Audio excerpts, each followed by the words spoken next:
Monday, March 9th, 2026. Can we get a roll call, please? Ms. Astor? Here. Ms. Burkus? Here.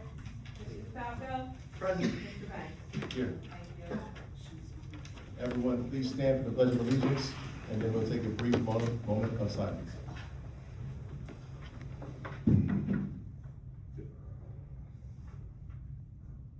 Pledge allegiance to the flag. One nation, under God, indivisible, with liberty and justice for all.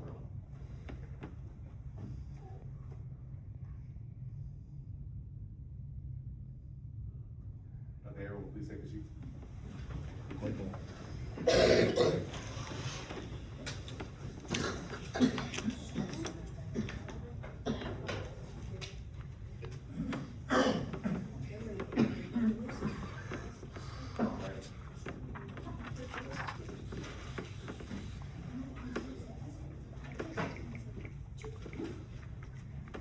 We have the approval of the meeting minutes from February 9th, 2026. Can we get a motion?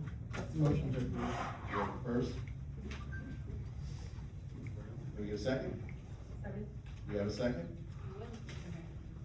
Roll call, please. Ms. Astor? Yes. Ms. Burkus? Yes. Mr. DeFalco? Yes. Mr. Banks? Yes. Thank you. Thank you. All right, we do have a special presentation from J&E Gunworks. Can you please step to the podium? Introduce yourself, please. Yes, it's on. Excellent, thank you.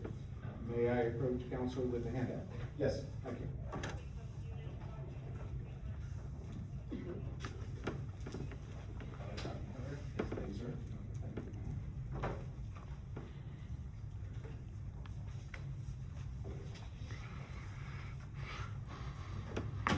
I will be as brief as I can be. So thank you to town council for allowing us to present this evening. By way of background, J&E applied for a business license on January 22nd. We presented at the town council meeting on Feb 9th, an introduction of our business proposal and submitted a written proposal to town council at that meeting. So we're here to discuss a proposal for a sporting goods, firearms, retail store, and safety training center. The presentation revolves around the site at 32 Mill Street, which is adjacent to Mass Grown Dispensary. Our intent is to relocate an existing business which is operating in Lumberton for over 10 years without incident. And as well, we'd like to expand that business. And we can assure town council that our submitted proposal is financially sound, legally compliant, and will be beneficial to Mount Holly. By way of introductions, to my left, that handsome gentleman sitting right there is Mr. Eric Weiner. He's the principal owner of J&E. He's the E in J&E. He's been running that business for 10 plus years. He's a former armorer technician at Fort Dix, a certified firearms instructor. He is highly experienced as a gunsmith. He holds a federal firearms license. Has 40 years experience in the firearms industry, is a U.S. military vet, and he was raised in Willingboro. So I am Larry O'Rourke. I'm part of the management team. I'm a serial entrepreneur and a management consultant. Both Eric and myself are well anchored to Burlington County. So why do we want to come to Mount Holly? So there's a robust and active Main Street business zone that is particularly appealing. That, coupled with the urban enterprise zone designation, offers many benefits to a potential business. We see that there's strong business support and community support, strong support by town council, very, very appealing. We believe it's a centralized, underserved location for the kinds of products and services that we wish to provide. We see the revitalization of the Mount Holly area as very desirous for an organization and a company such as ours. And we're excited about the prospects of participating in the economic stimulation brought into Mount Holly by a business like ours, drawing from the local population. In In terms of economic and community impact, so relocating our business to Mill Street, and Mount Holly in general, we believe will support the town, and the town's efforts to enhance the community, from an economic perspective. We believe that the approval and commensuration of that business would result in a modest number of retail jobs, so we would be hiring people. And finally, we think the retail traffic, coupled with the patrons of the instructional classes, because we are going to offer instructions, would drive consumer traffic and presumably spending into that business district as well. So there are economic benefits to the community.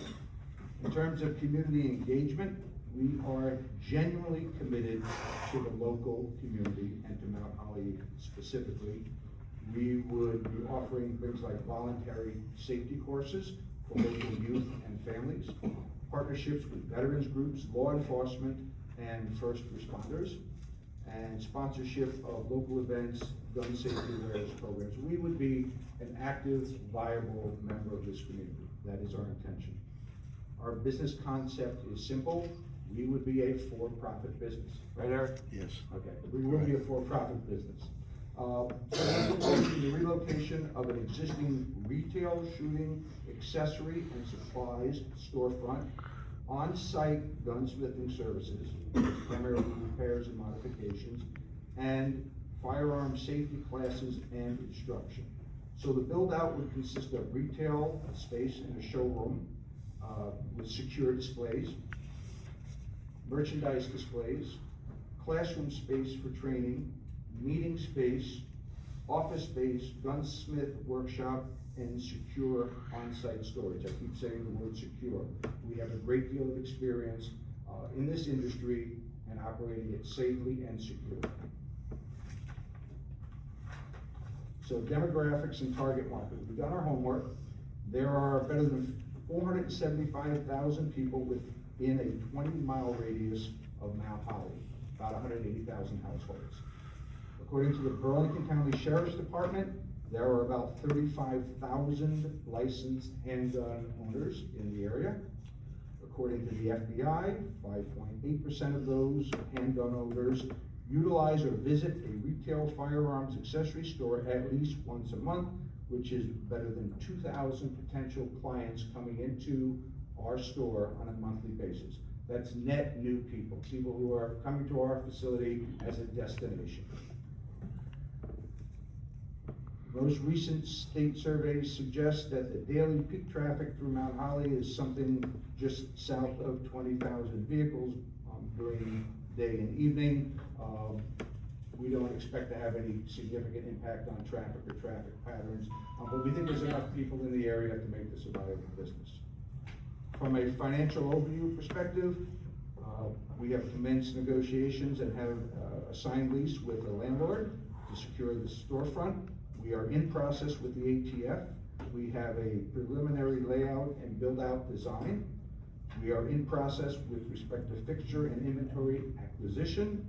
Our funding sources are such that it's a compilation of private investor capital, some grants, some small business funding. The net of that conversation is we will be well-funded. We're not gonna go belly up. We're an existing viable business. So you don't have to be concerned about us getting started, not having the financial wherewithal to continue operations, and then leaving an empty storefront on Bill Street. Safety coupled with being a good neighbor. Safety and security truly is our highest consideration. We care more about safety than we do the economic viability of the business because of the nature of what we're selling. I cannot overstate that.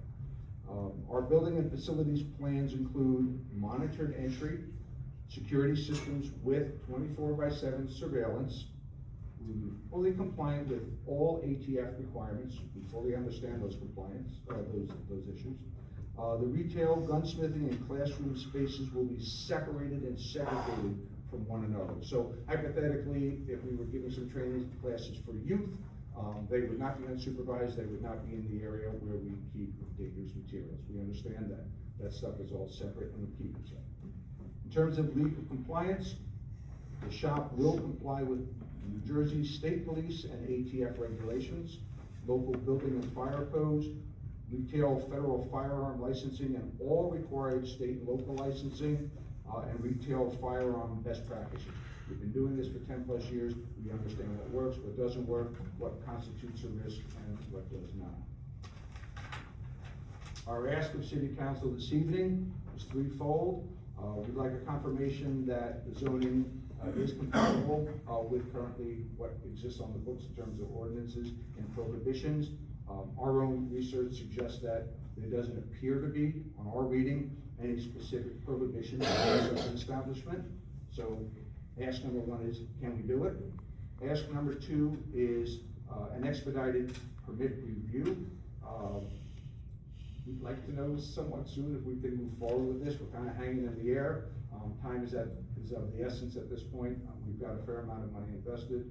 And then finally, if you were to give us approval, we would respectfully ask that you be open to the idea of some sort of public letter of support, so that would help in some of the funding that we're considering in the future. So in closing, we believe this project represents responsible business ownership coupled with business growth, increased tax revenues, local job creation, and community engagement, and we respectfully ask for your support and a positive decision. So at this point, I'll open it up to any questions or concerns. Please be direct, be candid. We're all adults. We'd like to know what you think and what concerns you have, if any, to move forward. Thank you for your presentation. So I'll open up to our council members. All right, for the public, there will be no comments from the public at this time. You can have your comments during the open public portion meeting. So I'm gonna start with our councilwoman, Ms. Astor. Do you have a question? Yeah, I do, actually. You mentioned, first, you mentioned something about a permit holding you back from moving in. Could you expand on that? We applied for a business license, on January 22nd, 2026. We've not heard whether that business permit has been granted or not. So I'm presuming, and please correct me if I misunderstand, but in order for us to move forward and open this shop, we need town council's approval on that business license. You don't need approval of the business license. Okay. It's just for informational purposes. So Okay. you do not need council approval for your business license. Okay. So there's nothing, like, I was just trying to understand that, like, there's legally nothing stopping you from Okay. starting your business. Cause Well- then you mentioned the permit and that threw me off. Like, is there something that I didn't get? So we wanna be good neighbors, we wanna be Yeah. respectful. If you have a concern about us doing this, let's hear about it now and see if we can address it, so we can move forward. Okay, no, I was trying to clarify on the permit thing, because to my understanding, there was nothing legally preventing you from moving in. I'm an engineer, so I'm at your mercy when it comes to permits and approvals and such. But there is no permit needed, it's, as you said, Josh, it's just a formality of the, like, yeah. Okay. Thank you. Thank you. You might have to repeat Kim's question. So we do have a councilwoman that intends to Sure. speak on the phone. Kim, do you have any questions? Kim, do you have a question? No, I don't. I don't have any questions.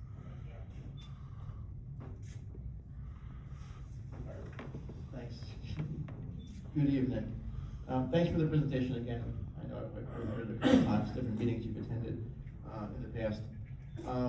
I don't have any questions, but again, I'm speaking for myself in general, my personal view, with the location in which one is picked out this location. I don't think that it is a proper location to have a gun shop downtown at that corner there. My personal opinion. If it was something that was up at Acme or up at Pine Street, one of the retail outlets over there, which you're familiar, because you're near there, you're in Lumberton, I think that would be a better location. But again, like was already discussed earlier, there is nothing that you need here from us for approval to move forward with what you're doing. Okay.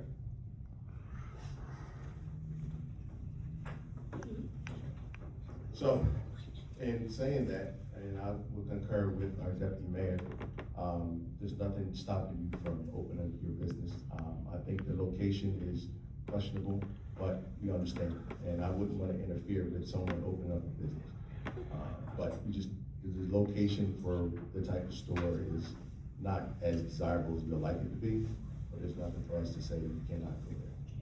Good. So that, would you be comfortable expanding on your answer? I'd like to know, on a personal level, what is less than desirable about that location? In terms of a gun shop, I'm not into guns, I know it's a Second Amendment right, I'm just not into guns, just personally. I can understand. So that's why, that's my personal. But, like I said, it's nothing for us to prevent. We do have a resolution that we are going to add to the agenda to actually get a vote from everyone on council in terms of your support or not, okay? Thank you. Appreciate it, thank you. Thank you all.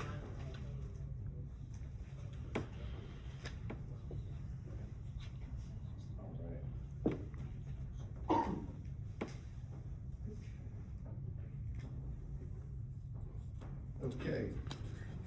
Moving on with the agenda, we do an appointment to the land use planning board. We have an alternate position. Sorry, Tom. All right.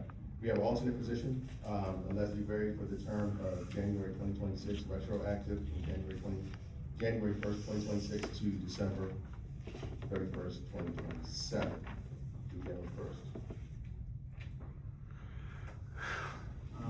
First, please. We do have a first. Do we have a second? Second. We have a second. Roll call, please. Ms. Astor?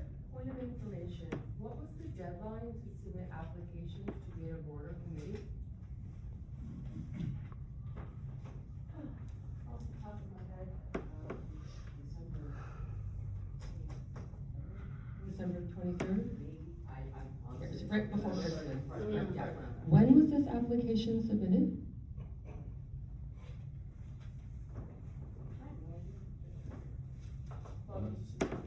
With the rest of the others, wasn't it? No, it's submitted February 12th, I have my emails right here. I just wanna understand what the deadline was in December, correct?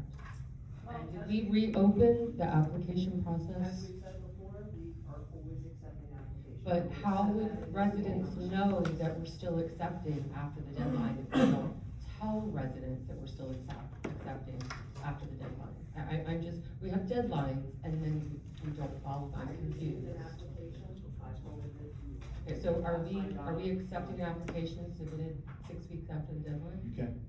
Okay, but can we in the future, if we're not going to appoint any of the people who submitted applications other than the ones chosen, then you can just submit application whenever you want? I'm just Applications confused are with our always on process. a rolling basis, I think the deadline is. So anyone can submit for anything like today and then, okay, And it's not okay, so it's just a considered- constant rolling application on the Constant deadline. rolling. Yeah, I think it was explained before, if I remember properly. Can I get my application in?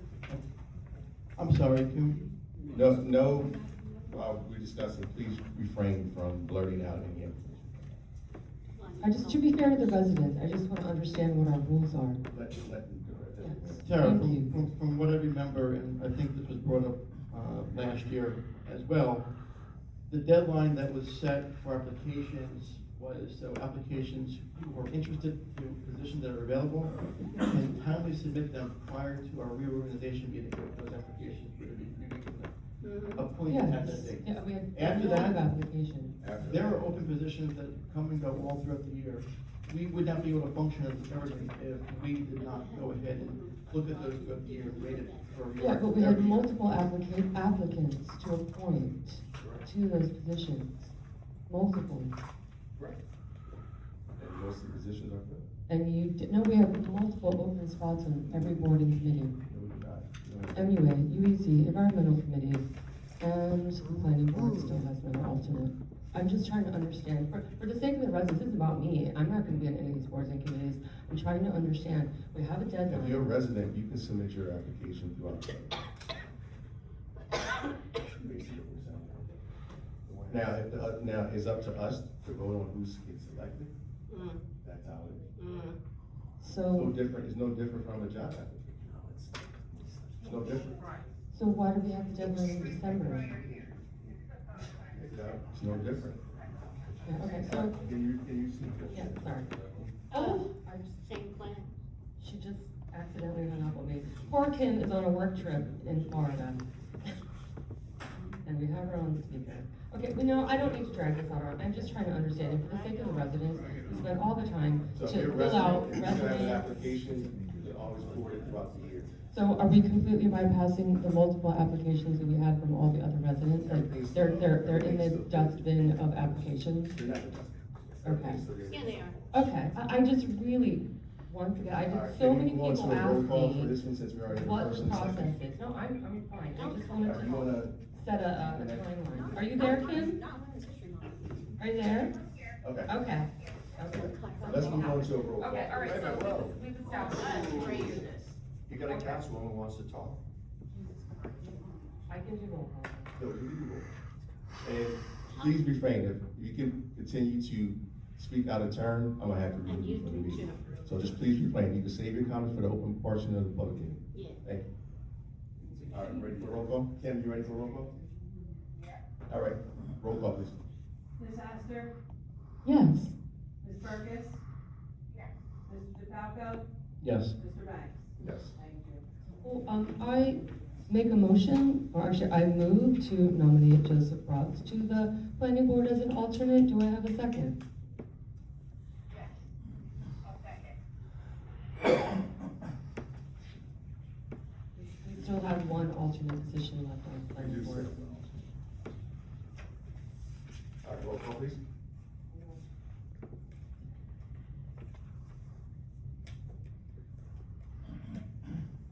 Ms. Astor, Yes. Ms. Burkus? Yes. Mr. DeFalco? No. Mr. Banks?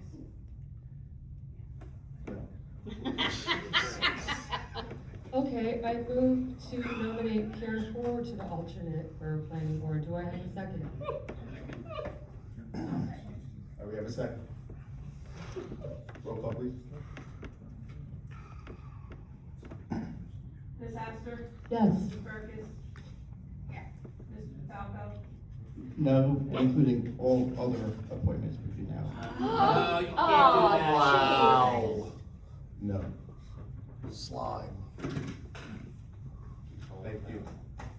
So let's move on with the rest of the agenda, please. Oh, yeah.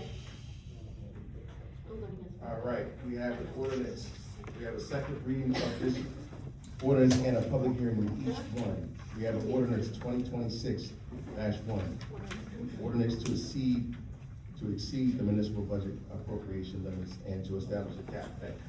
So this is the second reading, and so I will invite any members of the public for just this particular ordinance if they have any comments. Does anyone have any comments on this ordinance only? Louis? Cap bank, This is just for the cap bank, just cap bank rules. just for the cap bank, Louis, Ordinance 2026-1.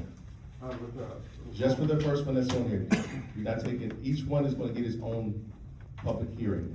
Oh, okay, I got another question. Okay, thank you, Louis. Thanks. Seeing no more people from the public, let's bring it up for a motion. How are you? What? State your name. Hi, sure. David Rialba, 166 Macocas Road. Can you, detail, because I didn't want to print out all 55 pages. So clarify exactly what the cap bank and what are we increasing it to? And is it at a point, at a certain level, we're not gonna exceed it? This is, we vote on this every year. Okay, okay. So this is standard procedure. Josh, you wanna explain what the cap bank is? It's a cost of living increase, so basically, it happens every year, it just allows you to budget for in case you wanna go up to 3.5%, you don't have to. It's just Okay, allows who, business, No, allows the budget, inside the budget. budget. budget, okay, and you said 3%? 3.5.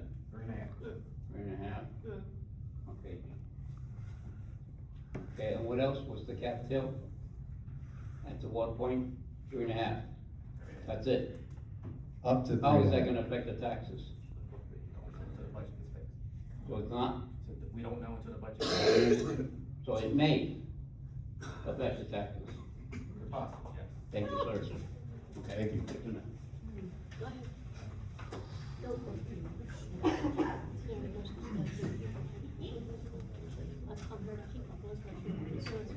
Michael Rothmel, 33 Union Street. Good afternoon. Good evening. Just want to say two things. Number one, if we didn't offer so many pilots to all these people, we may not have had to use as much of the cap bank or raise the taxes. Number one. Number two, when the township grants people these pilots. The school board doesn't get any of the money, the fire commission doesn't get money, forcing Mr. them Bucknell, to use the cap Mr. bank. So Buckner. I'm just speaking Mr. against the Buckner, cap let me bank. ask you something, let me ask you a quick question.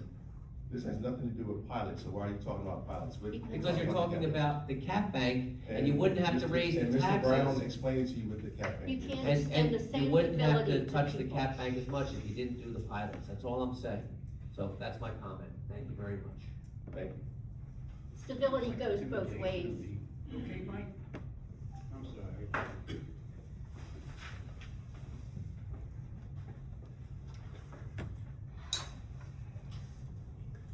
Jeff Meyer, 203 Broad Street. So the cap bank is maxed out at 3.5%. Is there a certain amount of money goes in different directions in this, in our budget?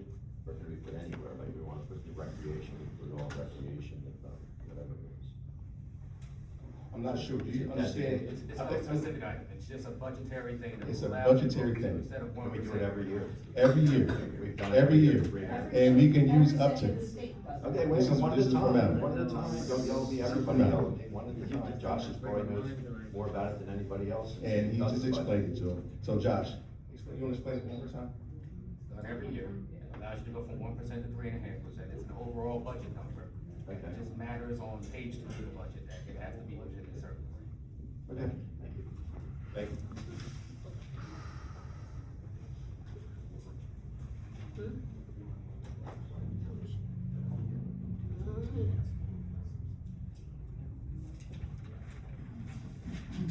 Just a quick question.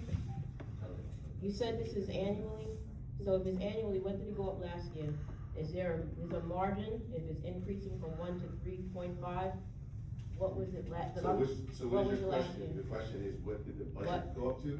What was it last year? If it's at 3.5 now, what was it last year? Is it maintaining at 3.5 from last year, or did it go from 2 to 3.5? You said this is every year, so, So this is every I'm year. new to So this, this is trying a to budgetary item. yes? This is every year that you'll vote for in terms of, is every township, every municipality in the state. And allows you to go from 1% to 3%. You have to account for it into the budget, period. So this is allowing us to do that whenever we choose. I just So- don't know your answer offhand, it's on page 3 or 4 of the budget, it's broken down, you'll be able to see. So, So what was it last year? I don't I don't have it in front So of me. no one knows what it increased, that's what I'm asking. If you can vote every year from 1 to 3, that means 1 year you might vote 1, and I don't know who the voting But party one year you is. might vote 0, so Oh, I it, don't see you. it's part And I of don't understand why you guys don't know then what it was. it. Because I don't have the budget in front of me at this particular point. This has nothing to do with this specific budget. All this is a vehicle available to the CFO when he or she puts that budget together to council, giving the council the tools to budget accordingly. So if it's a differentiation between this money, and then they can use if it's excess, they can use it for what? What is the excess used for? And if it's under. That's a not- that's not that's a what this is specific for. budget question. I don't think anybody has that answer. Okay, thank you, Mr. Brown. Thank you.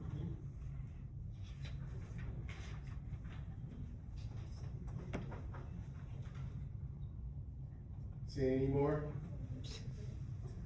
All right, we close this portion for this ordinance only, 2026-1. And bring it up, we need a motion. Motion to approve ordinance We have 2026-1. it first. We have a second. Second. We have a second. Roll call, please. Ms. Astor, Abstain. Ms. Burgess, Yes. Mr. DeFalco, Yes. Mr. Banks. Yes. Thank you. Thank you. All right. So now we move on to our second ordinance. This is the second reading of this ordinance as well, and it'll open to public questions and comments.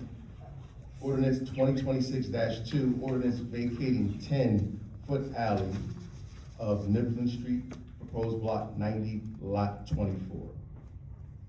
So I'm gonna open it up to anyone in the public that wanna comment on this particular ordinance only.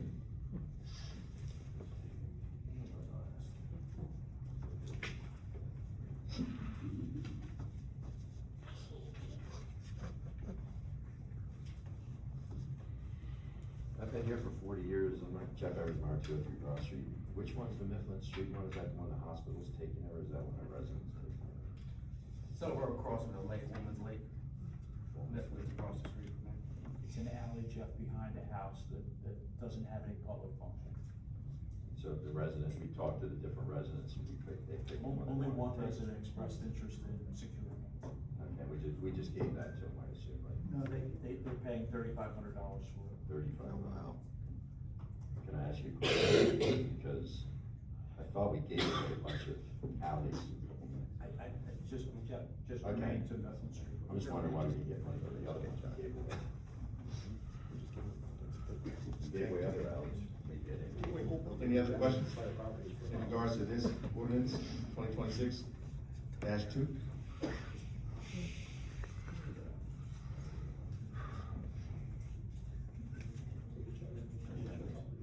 Richard Down, 232 Rutland Avenue. I actually couldn't hear what just went back and forth with Jeff. So, Tom, you would like to explain? What's your question, Chief? oh, my question is, You just want to repeat what what the you said, procedure but is, you repeated it. we're giving away the alley. My past practice experience with this We has been you We didn't abandon. give away an alley. You what? We didn't give away an alley. It's Okay. your generalization of giving away, we didn't give away anything. Okay, We don't have a public purpose for this alley. Right. It's covered over in grass. Sure. It's pretty much a paper street. yes, it's a Right. paper street, yeah. This particular resident expressed an interest in securing that and adding it to his property. We were obligated to notify all the residents that abut that, and nobody had any interest. So we worked closely with our tax assessor to develop the value, presented that to the resident, and he said, sure, I'll take it. I can't sell the property to him until I vacate it and extinguish any public interest in it. That's all this is.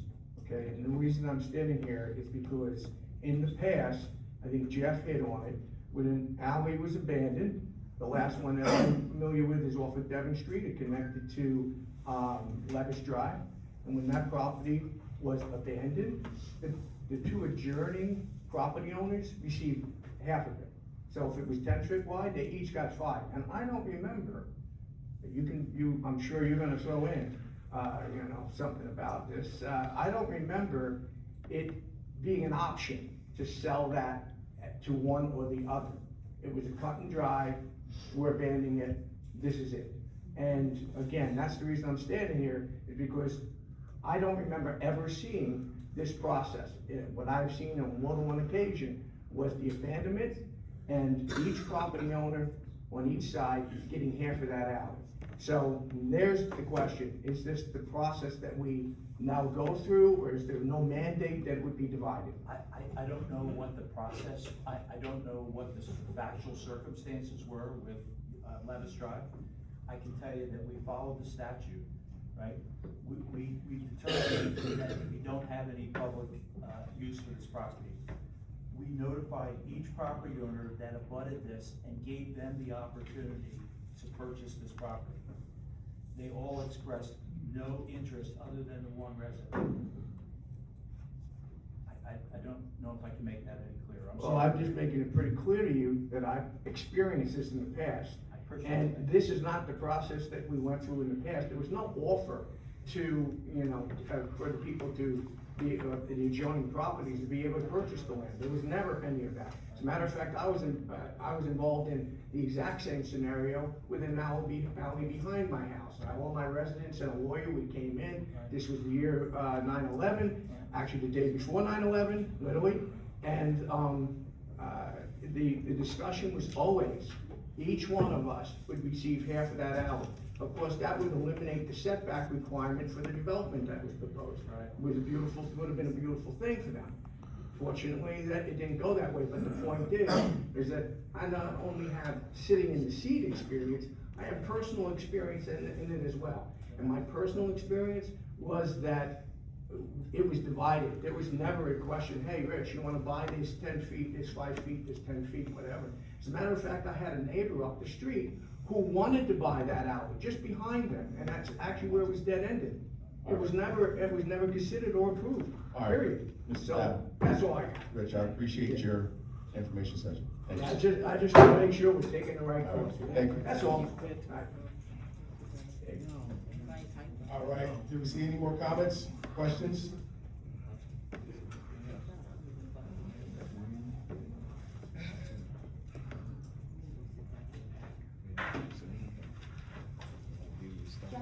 Marion.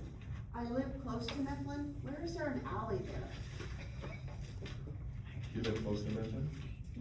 It's actually grassed over right now, so there's not really an alley. You'll see a curb cut where the property is. Oh, the one that says do not enter? Yes. Okay, thank you.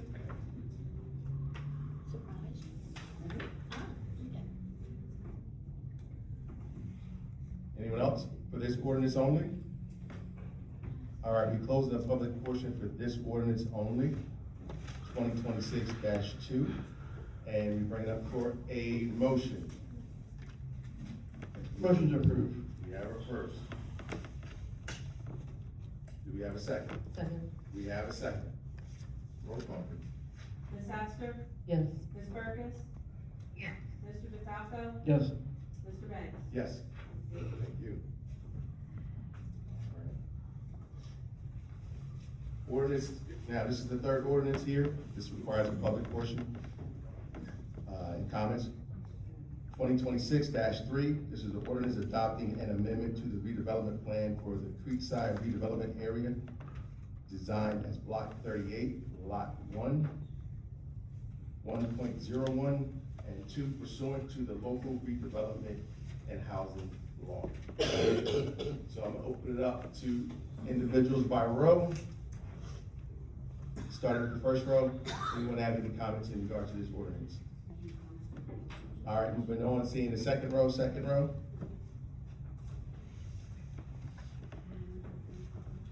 Jim Logan, 16 Easlick, Wilmington, New Jersey.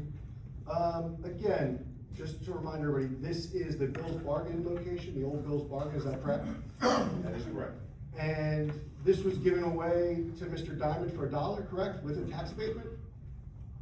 It wasn't given away. Well, it was sold for $1, correct? It wasn't sold for $1, but they had the rights to develop their property. And through a part pilot of, agreement. and part of that development plan was that there's supposed to be retail space over there, correct? Correct. And that Mr. Diamond was also supposed to invest a certain amount of money into that property, correct? Correct. And to this date, has he? Yes, he has. He's I there's mean, retail. you have eyes, right? Oh, yeah, I have eyes. Don't interrupt me, sir. Civility goes both ways, sir. How dare you? How dare you? Because you have eyes, you see that. Give me my time. This is my time, not yours, sir. Oh my God. You are Oh, so rude. Everybody. This is my time, not yours. Everybody. Rude. Wow. This is the last time. If I hear any more comments I've had any more comments. You get what blurt you it out. give. But This is my time, not yours, Tom. How dare you speak during my time? just ask This me is a my question. time, not yours. You just asked me a I'm question. fine, Tom, are you? You don't sound it, like you're going off. I didn't ask you. Because you're interrupting me, sir. Just like you have a problem with people interrupting you, I have a problem with you interrupting me. Let me speak my time. I will let you speak your time, but can you at least bring it down some? You don't have to yell. Why I'm are sorry you I yelling? hurt your ears, sir. Why are you yelling? Seriously, why are you yelling? Why are you? Because if I start yelling, it's Why are a you problem. I asked you a question. You You yelled know what, at I me. might have been out of Please turn. I stop might have been out of turn and with the let question. the residents I might have been speak. out of turn, but my thing is, my point was. Point of order. My Let me point speak. was, no, I gotta say this. My point Robert's rules was, apply to everybody. my point Point of order, was, let me speak. I will give you your time. I tell you that every time. But my point is, you don't have to scream and go off the handle and start yelling at people like you're children, like you're a child. You don't have to do that. My Sir, question you're is, the one acting my like a child. question You interrupt is, me every time I speak. I interrupt you, but I still give you your time. No, Every you time. don't. You interrupt me every time I speak. You have a problem when anybody interrupts you. No, But I you do interrupt not. me every time. Yes, I have you a do. problem with people blurting out. Pardon, I'd like to hear what this resident Let me has to speak. say and Give me hear what the time. other residents have to Just let me say. speak. Okay. Go ahead. Again, he has a tax pile. There is retail space. There's what, one retail location there, correct? I don't know. I don't know. Yes. what it is. Well, you have eyes, right? I do. I have two. So again, I have two. over there is a youth wrestling facility. Do you think that a marijuana facility is the best thing to have at that location? With that youth wrestling facility there? It's a good question. I mean, you had a problem with a gun shop downtown, but you don't have a problem with that. Good question. I do. It's also in a neighborhood. There's people that live right around the corner from that location. Correct. I have a problem with that. I hope that you do too. Thank you. Thank you. Appreciate it. Do we have anyone else in that row? Second row, third row?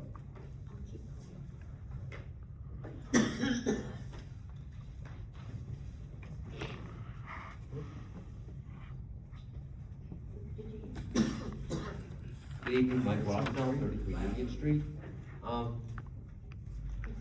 I am not generally against marijuana facilities, but you have to be smart about it.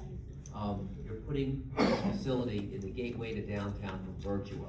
And now, when you have a grow facility, you have to have a cage around it. And that's not a good look for the township, number one. It's supposed to be retail, and that's not retail. Number two, I've heard claims it's only going to be a small part in the back that's going to be the grow facility. This ordinance does the entire lot, lot 1, 1.01, and 2. So it's not just limited to the small lot in the back, it gives them the right to do the whole thing as a grow facility. That big brick warehouse, you can turn that into a grow facility. And that would be an eyesore. What you want is you want to have retail so that people can come into the town and shop. That was the goal when this redevelopment was sold to us and sold for $1. So if that's what was sold, to turn it into a grow facility is not what we need. Grow facilities belong in places like Lippincott. I know the guy had tax problems, but that's an industrial park. Shreve Street, where that plastics guy wanted to be, where he left, B&D or D&G, whatever it was, that would be an appropriate spot for a grow facility, because it's industrial, it's out of the way. In your downtown, if you don't want a gun shop, and that was a very good presentation, by the way, and I'm not a very strong gun advocate, probably opposite, it was a very good presentation. Thank you. But you're concerned about that, to have a grow facility with the trucks coming in and out inside the cage, and without limit, that the whole thing can be a grow facility, because it says lots 1, 1.01, and 2. That's not a good idea for downtown. We're gonna be the pot capital of the world. You already have 5 dispensaries, and you didn't tell each of the 5 that we were gonna have 5, so they all applied, they all got it. And so, it just doesn't make sense to make Mount Holly the pot capital of the world in our downtown. It's not good for the township, it's not good for retail, and that could be a beautiful shopping center with the parking lot there. You can throw a restaurant in there, whatever you wanna put in there. It was sold as redevelopment for, commercial, not to be a grow facility, and that's what you're doing. You basically misled the citizens of Mount Holly by doing what you do, and now you're changing course in the middle of the game. Again, it's the whole thing, not just one little lot. So, I would urge you to vote against it. It's not something we need in downtown. Just put it somewhere else where it belongs. Thanks, brother. Anyone else in that row? Next row, anyone has any comments?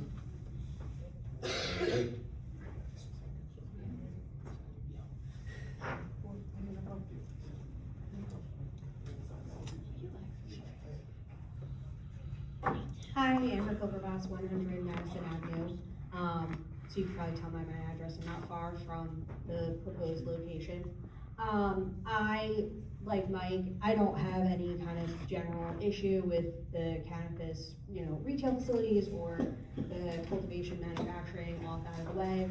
But I have some pretty serious concerns about having cultivation and manufacturing in downtown, near housing, near kids, where there are reports in other New Jersey areas where these facilities are, the smell and all of that.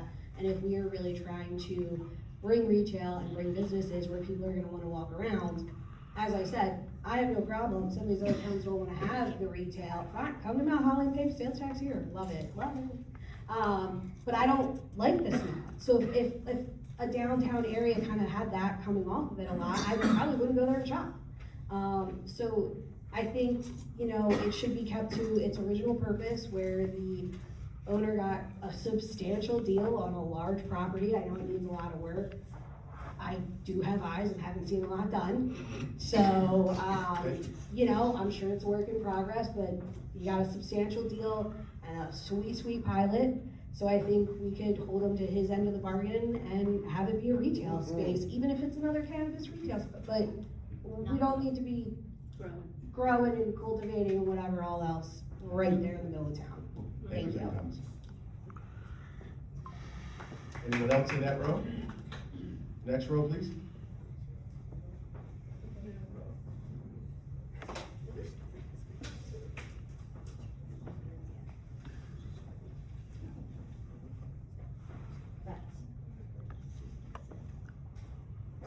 Jeff Overmar, 203 Broad.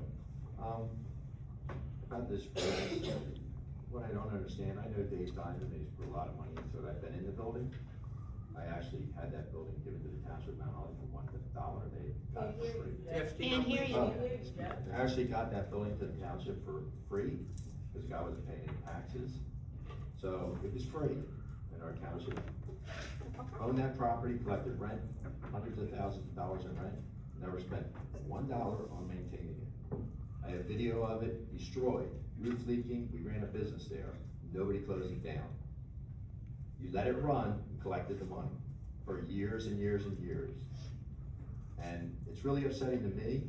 I think it's great that Dave, one of the few guys you guys actually gave a property to, or sold it to, whatever you wanna call it. And he has improved it drastically. If you looked at parking lot that you guys the township put there years ago, it looked like hell for 5 years or 10 years, however Josh actually put it there, so I guess he was. I did not put it there. Well, I know that somebody didn't do it on our land. So somebody put that parking lot there, so if you were the manager, you probably know who did it. I wasn't there. So he finally removed it, it looks so much better. He's trying to finish it, he has retailers who wanna move in there, but for some reason, and I don't know why, this council can't figure out how to make it accessible for him to rent it, because he's been working on it with multiple people to rent that building for retail. I don't know what the holdup is, whether it's you guys, or the zoning, or whatever. I don't really have a problem with the pod in the back. I don't know why we're redesignating the whole building though, that's my problem. I think you guys should sit down with him, figure out how to let him open up his retail there.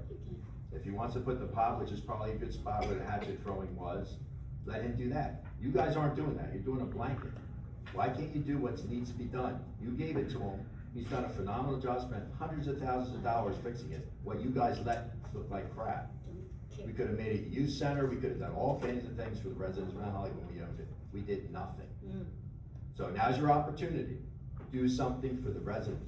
If you wanna rent space for a youth center, you got wrestling in there and everything else, why not do a youth center for Mount Holly? But we don't hear any of that. I think you should subdivide that up, keep part of it retail, and let him open up his pot cultivation in the back. But what you're doing is opening up for a lot of problems, and you can't turn back what you didn't do. So I don't know what the problem is, but why is it that he can't get retail in there? What's the reason?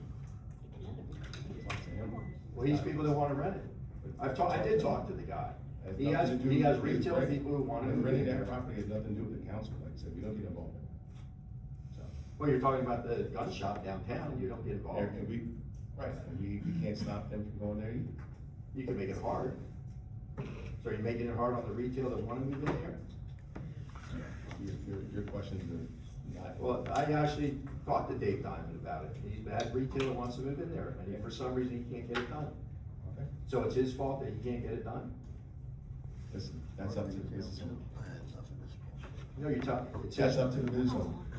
Rick, that's up to the business owner. So you're telling me he wants to get people retail in there, but he's unable to do it, and has nothing to do with the Well, township? the whole point of this ordinance is not just cultivation, there's other permitted uses that we are allowing that building for, he can open it up to more people. So if you divide So that's the the- area that's into the whole section, point. wait a minute, so you So the whole divide, point is of updating his redevelopment agreement to allow more permitted uses in there, and one of those permitted uses is cultivation. That's the whole point of this ordinance, that's why the second reading. And Chris, just also to follow up on that, Jeff, just for general understanding, the redevelopment agreement, which was there for this area, was created many, many years ago. And during that time frame, years ago, pot, marijuana, et cetera, was not permitted. It was an illegal substance in New Jersey, so likewise, it would never be listed under a redevelopment agreement of an allowed use anywhere in the state of New Jersey at all. As part of our due diligence, obviously, the ask was to go ahead and add the ability for grow and manufacture in the back portion, as you mentioned, that was on there. But it was a good time to update the said ordinance to make sure that all of the normal, I guess, things you can do in, whether it be B1 or C1, whatever's over there in that area is still a use that you can do over there. And that we went through and updated all the work to reflect those changes.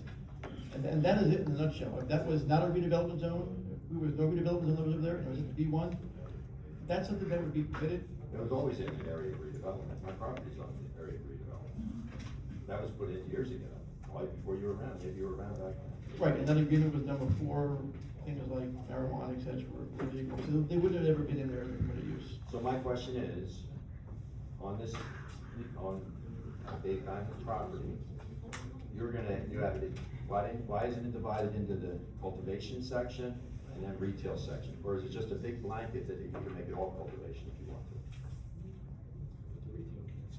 Because you guys are the ones. Is there an answer for that? I don't believe that's his intention, look, we're trying to do. I don't know, I don't care about attention. We're trying to do this ordinance to further him along so that he can't put his retail stuff in. We're trying to help him. I understand, and I wanna help too. Okay. But I think that it should, that you're opening, you're putting something in that can be abused by somebody else. 10 years down the road, 20 years, and you guys are the ones responsible. If that turns into a big cultivation center, because you guys approved it, it's all your fault. And I'll be asking these questions in 10 years, you'll be saying, well, it wasn't my fault, because that wasn't our intention. But it clearly is, because you guys can't take the time to do your job. This is the time to do your job. Do the cultivation in the back and designate the other retail. Why is that so hard? Why is it so hard to do that? Was this not presented to the planning board in November, the Creekside redevelopment plan?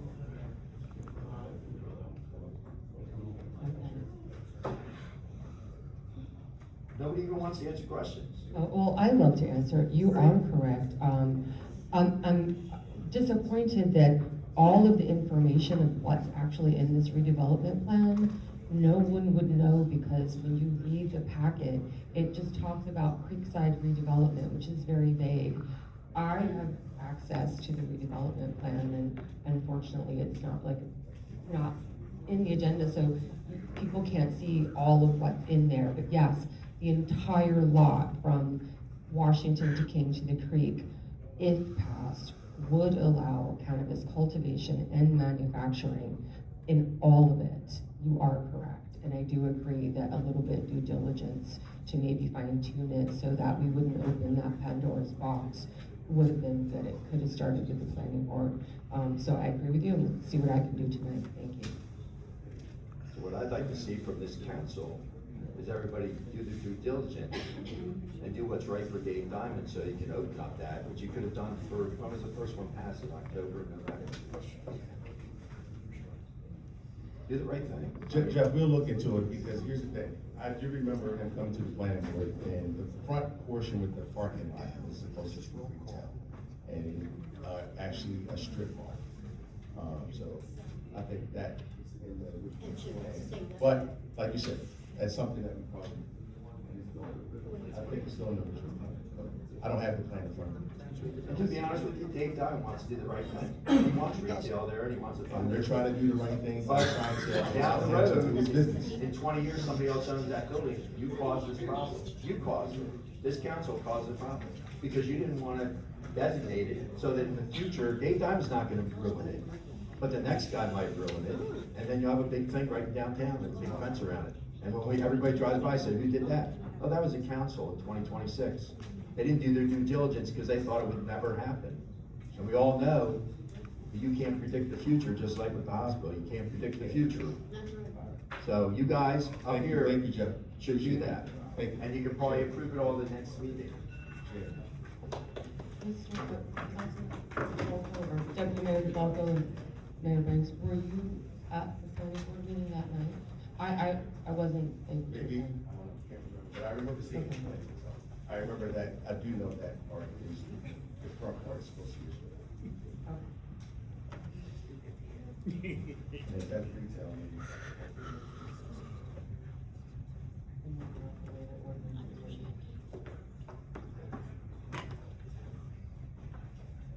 Ms. Ford. Maureen Taylor Ford, 117 Grand Street. I just wanna, general information as you put out there, Rich, just wanna get general information. So if the council is privy to have this information that Tara just so graciously told everyone here that she has this printout, which all of you have it, I'm assuming everyone has it, how is the public, what's the purpose of this public portion? Because if you're not giving us the information, but for us to make a determination, you've already come in here with the votes in your pocket. I don't understand. I'm really trying to understand this. So if you have the information and you know that this entire lot is likely going to be used, the entire lot, because I was at that planning board meeting when it was stated that the front half would be used for vendors, because I even got up and asked if regular people like myself could sell, and the back part was gonna be used for the road. Well, if I just Yes. answer very quick, just obviously won't come up your time, just so you know. Everyone keeps stating that, understanding, yes, is there the ability, based on the use being approved for that property? Or, let's say, we don't know what Dave Diamond, we know what he wants to do there, but God forbid, he saw himself with somebody, could they do something in the future? That is a real case scenario that could occur.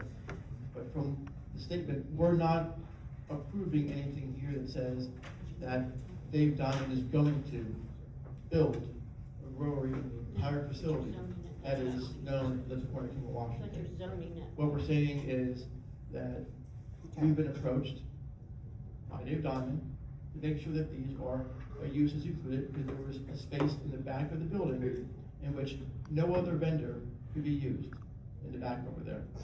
They've No tried other different vendor, things. because I thought Gonzo was over there blowing glass too in the back. I'm here. Yeah, I'm good. yeah, Doesn't affect me. right. Okay. So there's, Because you you know, said no other vendor, I mean, he's back there blowing glass, so, again, okay. this is from a third party talking to us about what they're looking to do at the facility over there. So I guess I'm just an ordinary person, I don't understand a lot of the terminology, but what again I'm asking is that beating this dead horse about what Jeff said, what Mike said, why can't it be zoned and subdivision out at this particular point? Why can't you put it in place? You guys blocked that female veteran on High Street, female veteran trying to open a store for female veterans like myself. You had her in here crying because she was blocked on High Street. I am all for the Second Amendment, all for it. So, I don't understand why it can't be stopped. I don't understand why can't we be proactive? We are so reactive, okay? I don't know what you guys are gonna be in 10 years, if you're even gonna be calling Mount Holly your home. Do your damage and run off to Florida somewhere, I don't know. I intend to be here. I intend for my grandchildren to be here, okay? If one of my grandkids wanna go and buy a house on Washington Street, well, that's gonna be a public health disaster over there, if the entire building is used.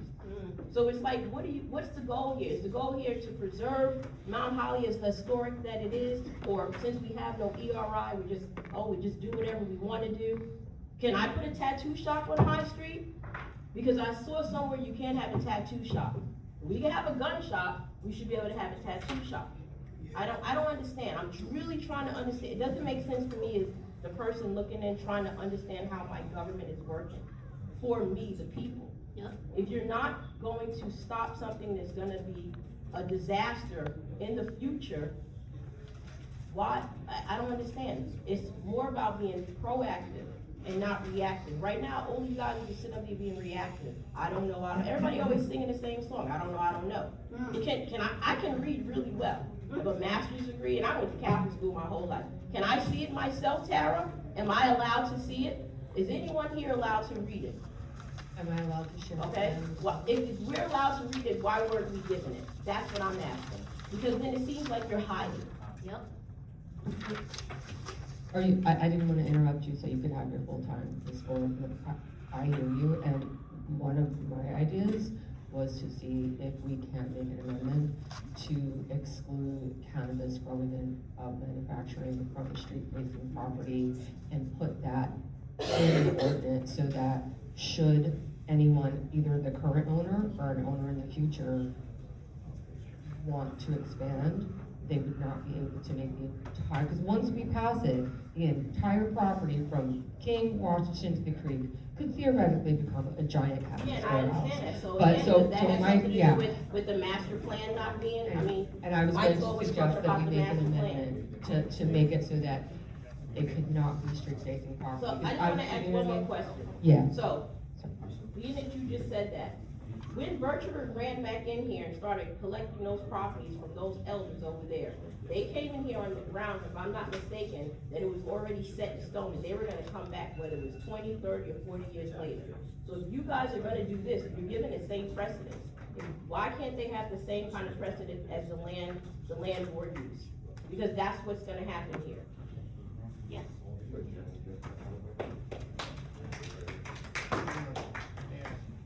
So, Tara, there was a good suggestion. Tom, from a legal perspective, coming with the, we're in the, we have a second reading of ordinances here.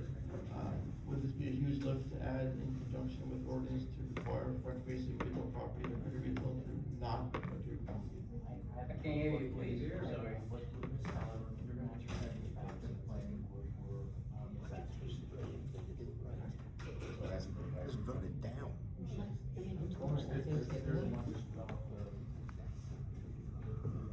you speak up or repeat, please? Oh, the solicitor said that we would have to send the, or we basically have to table it and send it back to the planning That board. makes sense. Yes. Can you table second reading, or should you just vote on it? Just vote. Table probably would be helpful and consulting the, guy. I think you would get a lot more support, like, I personally, like, I know that once it's rezoned, the entire thing could be a warehouse, but if we table it, send it back to the planning board, and write an amendment that says that any street-facing properties, if we're walking down King or Washington, we're gonna see shops and cafes and whatever, and that any growing would be in the back. I think that's a win-win, because he is making investments, and I do want to see downtown developed and see full shops and have that part of town be just as vibrant as down by High Street. So I move to table the ordinance. Do I have a second? Ms. Burkus, are you there? Okay. Ms. Burkus seconded my motion to table.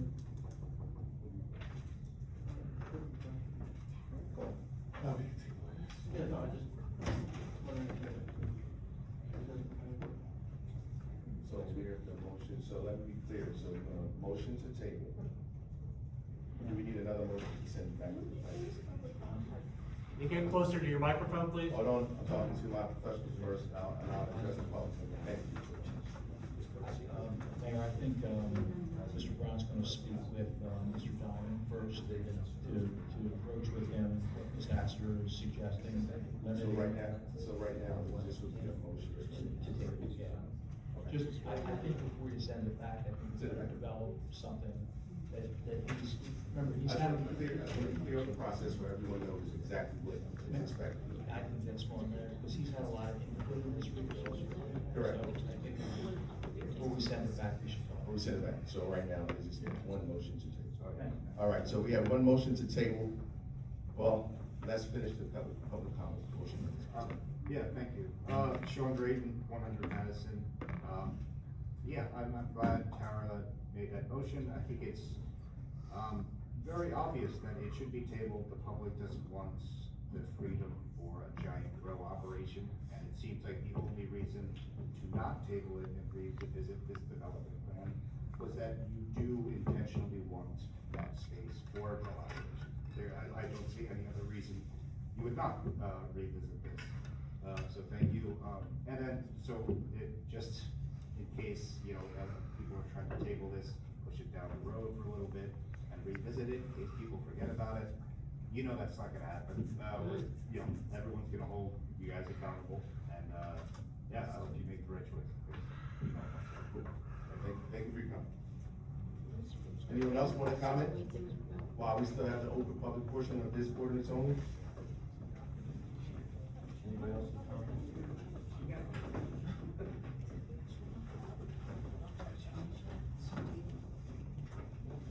Jenna Champion, 3 Birch. I just wanted to let you know, first off, I have nothing against whether it's a dispensary or brewery, as long as they fix the buildings up nice so that when they cannibalize each other, we have nice buildings left. I don't care. When they were talking about putting a brewery into what's now GDB, I was fine with that. They were gonna be paying $100,000 in property taxes, so, cool. Yeah, but they're not. The thing that they had to worry about putting the brewery there was Mount Holly has an ordinance against smells emitting from those facilities. and when they do, I think the harvesting or something, it smells a lot. So I didn't care. We lived right by there, we would see it, but it's better than plastic floating down the creek. So I know that GDB, at this point, whether they're there or not, are paying their property taxes. How many years do the new place have a pilot program where they are essentially paying next to nothing for taxes? 20. So you said how long, so you asked, your question is, you're asking how long the pilot that was for that particular property? Yeah. Tom, do you remember the actual pilot? It's 20 years. Wow. 20 years. Okay, so. Wow. Instead of like. This is why this town is always broke. It's no wonder they would wanna go there versus someplace else, because clearly their rent is gonna indicate, wow, we don't have to pay anything. But again, you have an ordinance that does prohibit the smells. And also wanna let you know that we always would do the rail cleanup. My daughter, she's 11 now, we started with, when she was 3 years old, getting her active. She had a wetsuit to go and clean out the creek. We had to stop at the rail trail because you have people coming from Virtual Hospital, and all along there where the homeless encampment is, and everybody has to live somewhere, okay? Even if it's outdoors. But we kept finding bags from Virtua with little stashes in them. Not a great thing for a small child to find, especially when it's in a nice pretty pink plastic bag for her, and there for all of eternity. So now you're gonna have that homeless encampment area going from one side with Virtua, coming there, living with whatever they get there. You're gonna have the brewery there. What are people gonna think when they come down into our town? You come by the hospital, oh, nice. They don't realize that, it's bleeding us dry. We have a brewery, they're bleeding us dry. At some point, you have to take a look at the nicer towns. Medford, Morristown, somewhere I didn't wanna live because it was homogenized. I want everything, I want everybody, and I want everybody to be happy and prosper. Medford and Morristown prosper and are happy because they don't do this to their residents. Yep. Thank you. Champion, I wanna just add something. That property did get a 20-year pilot, which I did not vote for. But there will be tax revenue from any cannabis cultivation or manufacturing. That's a whole separate thing. So he's got the pilot for the property, but if there's a warehouse or a grower or manufacturing, we will get the tax revenue from that. So there is a small win. Thank you. Pierre Ford, 117 Branch Street. Have you noticed the residents are pissed? And they're mad because we're not hearing anybody say something about the community. We're hearing them talk about cannabis shops. I'm tired of seeing a cannabis shop. If you notice today, you see a lot of these kids just walking around, getting ready for the spring, and it's gonna be even worse during the summertime. Why haven't we got anything started on a community recreation or something? I got grandkids. I don't want to be driving down here and I got to smell cannabis. I don't need to be hearing about having cannabis farms. And if we are having this, y'all should be giving us a number of what we're doing with that money.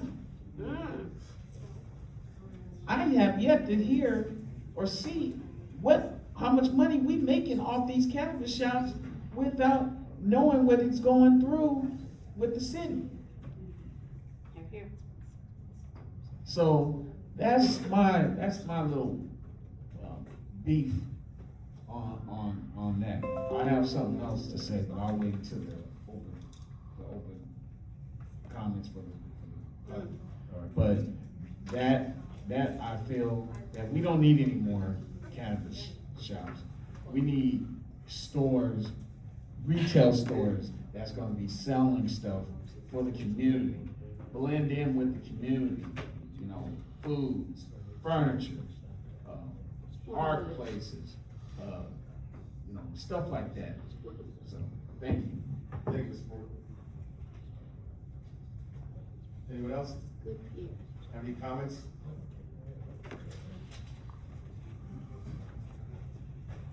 How you doing? I'm Patrick Gahn, 126 King Street, 119 Mount Holly Avenue, and owner of Gonzo Glass.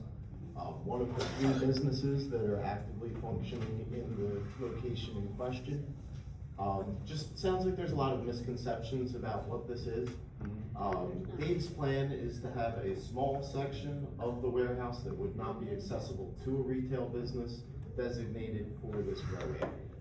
I fully understand the concerns of why it might need to be reworded, because yes, at this point, if it was sold, it could be, someone else could have a different plan, it could turn into a huge grow operation, whatever. For what he has planned, nobody would know it's here. The wrestlers that are over, I actually share the part of the building with them. They like make an L around my building, basically. It's totally removed. It's on the other side of a, what, 8-acre warehouse? How big is that thing? It's a huge warehouse. It would be on the other end of it. So yeah, the concern for the kids, I don't think would be any type of a concern. It would be something that the residents would never know it's there. And it's not downtown Mount Holly. I heard a bunch of people say downtown Mount Holly. There's nothing there. Zaddy's isn't there anymore. Kitchen 87 isn't there anymore. There's nothing within miles of that. So put in, just read the building. I have my story there. I'm not trying to downplay that. But it's not downtown Mount Holly. It's not High Street. It's not Mill Street. It's a little bit off the beaten path. There's the antique store. There's my place. There's two wrestling. There's the kids wrestling and a professional wrestling place that's in there. Also, just wanted to comment that Dave has put a ton of work into that place. I see him there all the time, putting in work, spending money. It's not just money, you know, he's not just sitting there as a tax writer, as you suggested earlier. But that's about all that I have to say about it. I just wanted to, hopefully people realize it's not gonna be something that you're gonna smell up and down the street. I don't know how many people are aware that there's already a grow facility in Mount Holly. I don't think anyone smelled it or complained about it.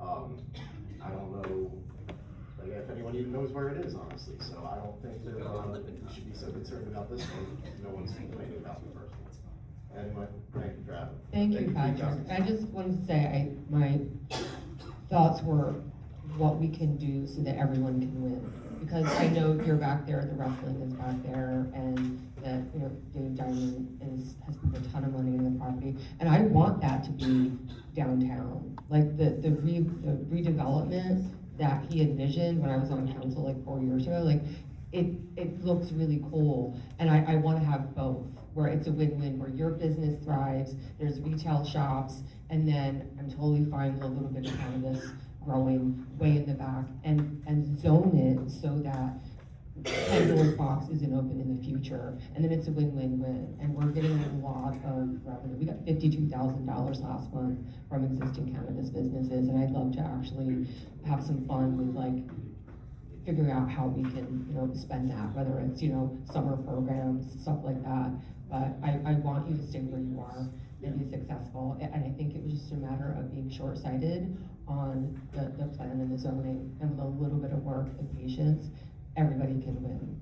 Yeah, I think that makes sense, and really, I wasn't trying to say that that can't be part of downtown, but what that is tucked away. The Yeah, part that is I tucked feel up it. specifically for doing this grow is not But gonna be. I'd love to see like that area have a bustling little area with coffee shops and whatever, and extend the downtown, and that's why I'm very pro cannabis, but I'm also pro smart development.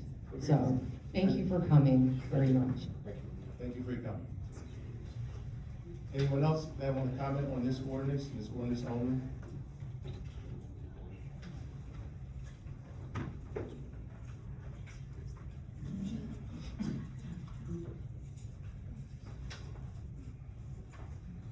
Richard Dow, 232 Rutland Avenue. I'm against this. We have enough cannabis business in town. It's not a good look. It's in the gateway to the town. But having said that, if the majority of council, actually look this down, if the majority of the council is for approving another cannabis business in the town, please consider another location. We have the Lippincott Lane Industrial Area, we have the Home Street Industrial Area, we also have the commercial zone off of, Bypass, in front of the new Mount Holly Gardens, or whatever we're calling it now. And we also have the big lot off of Levis Drive. So there, you know, there's a lot of other places, but the thing is that, you know, I would remind you that only minutes ago, there was feedback from council that a proposed gun shop was proposed in less than an ideal location. Well, it's my opinion that this cannabis operation would also be in the wrong location. And again, it's all about location. It's location, location, location.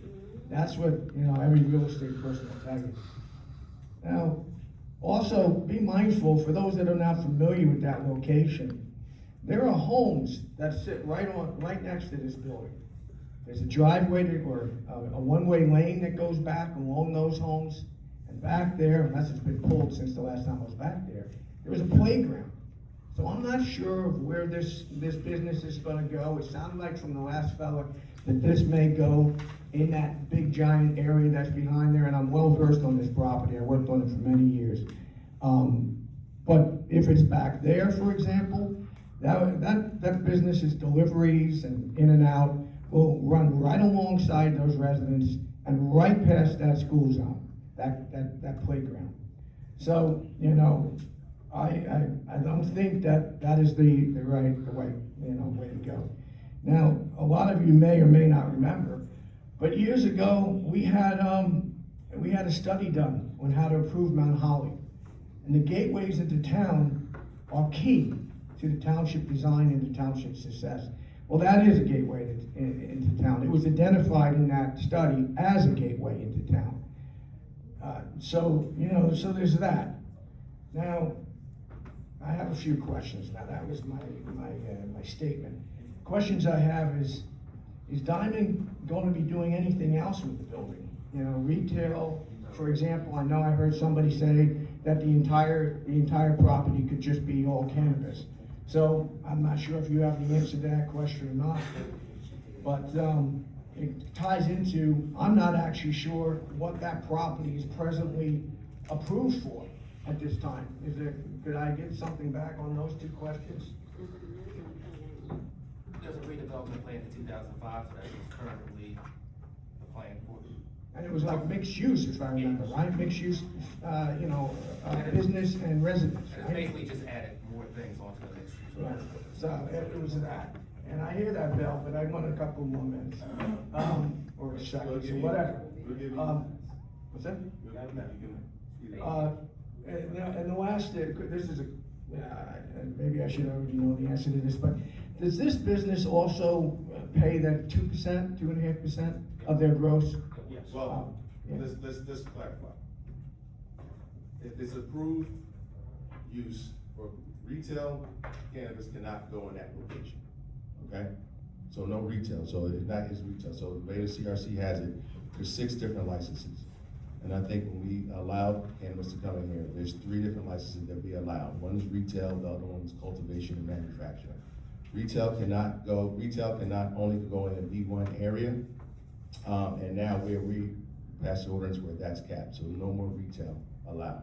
Cultivation has to go into the industrial or warehouse areas, you know what I'm saying? So they're not allowed in the actual B1 district, I'll assume, right? There's industrial, yeah. Right, Tom? I don't know what the industrial class is it C, I don't know. To Mr. Dowd's point, there would be a tax associated. So if a business decides to move in and we allow this ordinance to pass, the business that's a cultivator will be paying the 2.5% back to the township. If that's allowed.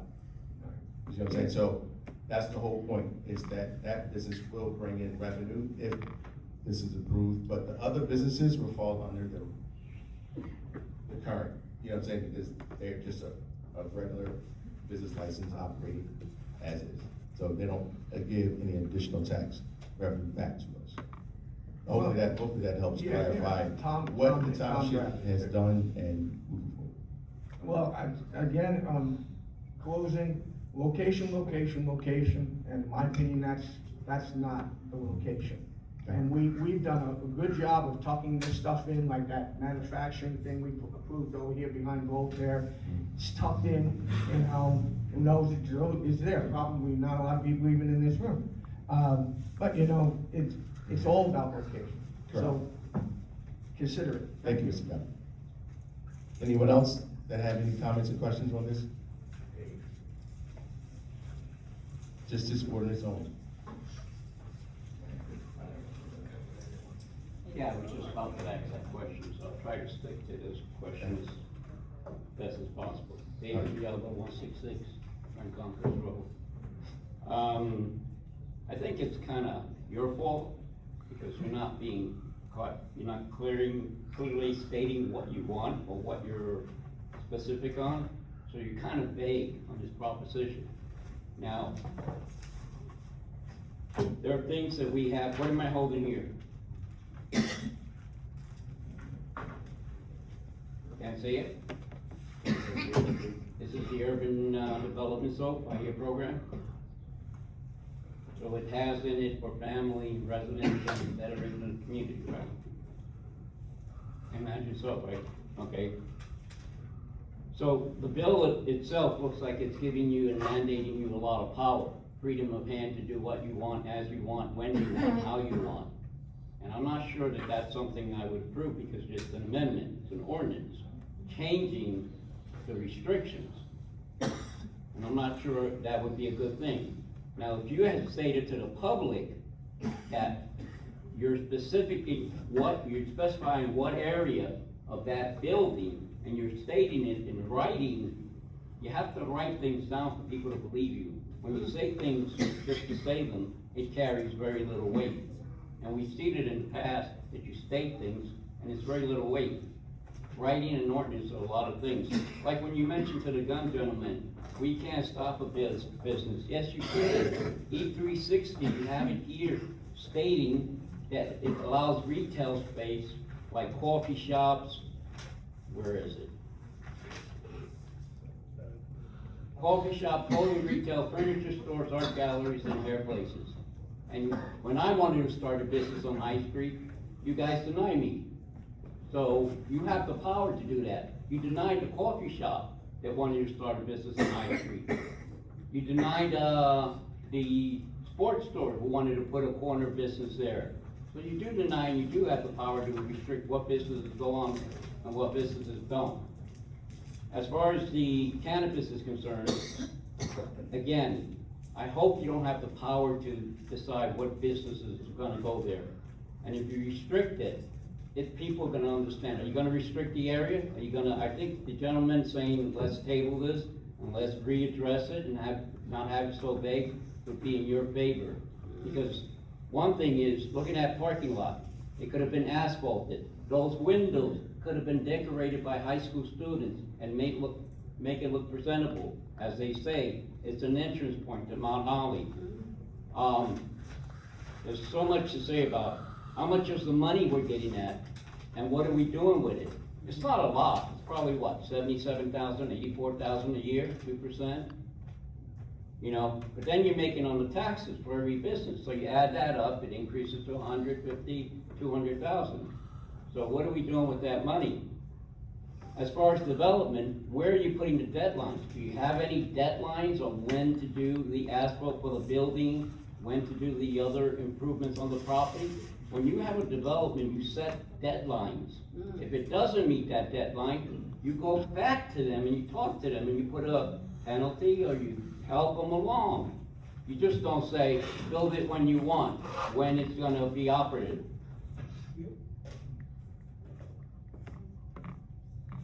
And again, are we doing it for the community, to better the community? Or are we doing it just to make money and have it for the taxes? And if we're just doing it for the taxes and the money, we need to fire some lawyers. You know, let's take away some of the overhead. Let's take away some of the fat. I mean, there's that you can say. Or is this because we're friends with people and this is nepotism? I'm not saying don't do it, but if you're gonna specify the corner where the karate school was at, specify that. If you're gonna specify the barn, what I like to call the front of the building, specify only retail and have it in writing. Don't open up your powers to unrestricted, what you can do what you want. Please, listen to the public. They're telling you, let's take a poll of the people. Come election time, I will make sure that everyone knows. Louis is taping this. I'm writing about it. Everyone, you're shaking your head, Chris. Is that disrespect, or is that just agreeing? Just finish, David, please. Are you disrespecting me, or you agreeing? Your time's up. I'm asking you a question. Are you disrespecting me, or you agreeing? You're I'm just shaking saying your head like time's up. this. Your time's up. Which Dave. one? I'm asking you a question. Dave, your time's up. If you wanna keep going. So, we do can I keep ask going. you after the fact? Your I'll time's ask, up, Dave. when my time is up, I'll ask you after the Your time has meeting. been up like. three I'll ask times. you after the meeting then. Is that right? That is correct. Okay, so we'll get together after the meeting. I'll be here. I'll be here too. Thank you. Unless it gets when he runs out. Thank you. Anyone else that have any comments on this particular ordinance 2026-3? Seeing none? So we do have a motion on the table to table this motion, table this second reading. So we do have to take a vote on that. So we have a first from Ms. Astor and a second from Ms. Burgess. And so this is a motion to table this second reading for ordinance 2026-3 and to look to actually reword some of the language within the actual agreement, moving forward. So we have a first and a second, so let's bring it for a roll call. Ms. Astor? Yes. Ms. Burgess? Mr. DeFalco? Yes. Mr. Banks? Yes. Thank you. All right, so that motion's been tabled. All right, so now we have matters to be presented by the public. Members of the public are invited to submit comments during the public portion of this meeting. The council pursuant to the Open Public Meetings Act will not publicly discuss personnel matters and may choose not to respond to comments made by members of the public during this portion of the meeting. However, the council will give all comments appropriate consideration and refer all individual complaints to the township manager or appropriate township representative for resolution. Each citizen will be allotted up to 4 minutes to speak in order to allow everyone an opportunity to express their opinions and or concerns. I know a lot of people spoke in regards to their public hearing portion. Now this is open to everyone. If they have any comments or questions, I'm gonna go by row. So starting with row 1, anyone have any comments or questions they want to address to the council?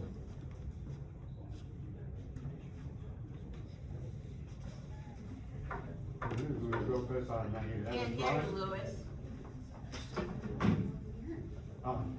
Lewis Lopez, I live in 98 Levis Drive, Mount Holly, New Jersey. And first, thank you, Mr. Mayor, for announcing the winner of the 4K race of the St. Patrick. That's amazing. The 5K. Yeah, the 5K, people, who's that guy who's taking pictures? You know what I'm saying? He's the mayor of Mount Holly. Man, you know the thing. I loved it. It was shared, I mean, so many more views. We loved it, I mean. And the second is, I wanna, welcome back to our Olympic hero, Isabel Levito came back to Mount Holly to St. Patrick's Day, celebrating their birthday with her mom. I was 45 minutes too late to meet her in person. Okay. And, Revolution,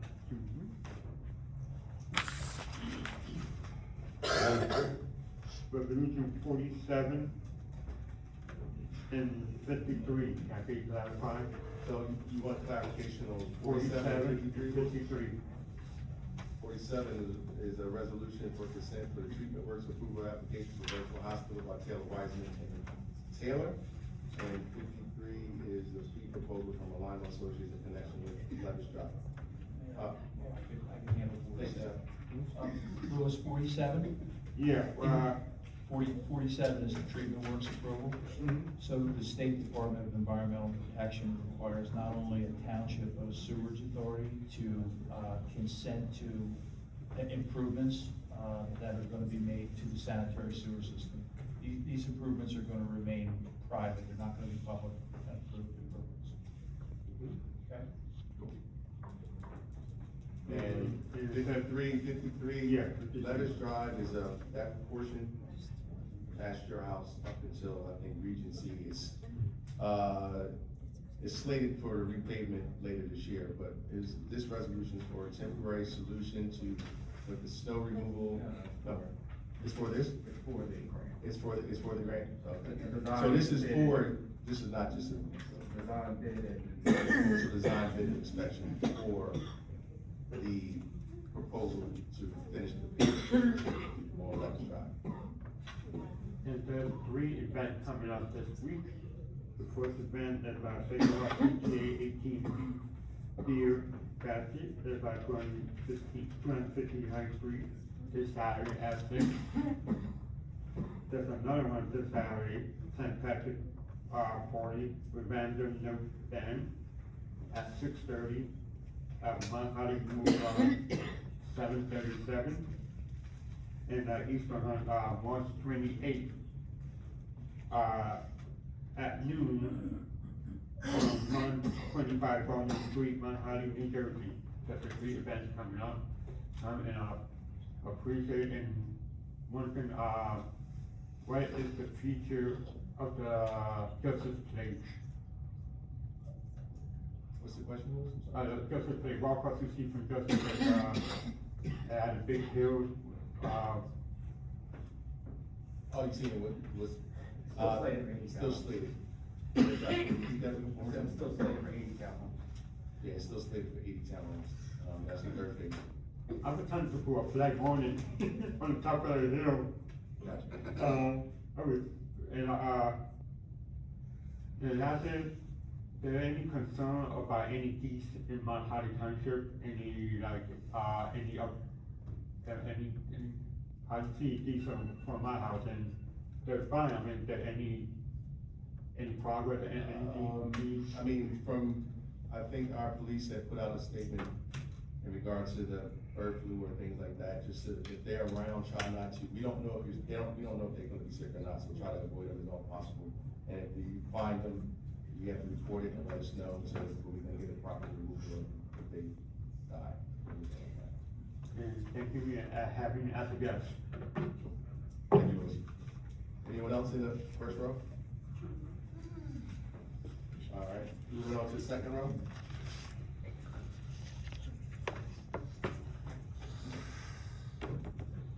Richard Dow, 232 Rutland. As many of you know, Dick Lima recently passed away. I'm here to ask the council to consider naming the new park, rear of the Township building off the creek, after Dick Lima. Dick did a lot for this township over the decades, including the maintenance of several historical properties on High Street. We're lucky to have him on that. If there was a Mount Holly Hall of Fame, he would be in it, but there isn't. So please consider recognizing all he's done for the township. Thank you. Thank you, Mr. John. Next row. Pierre Ford, 117 Grand Street.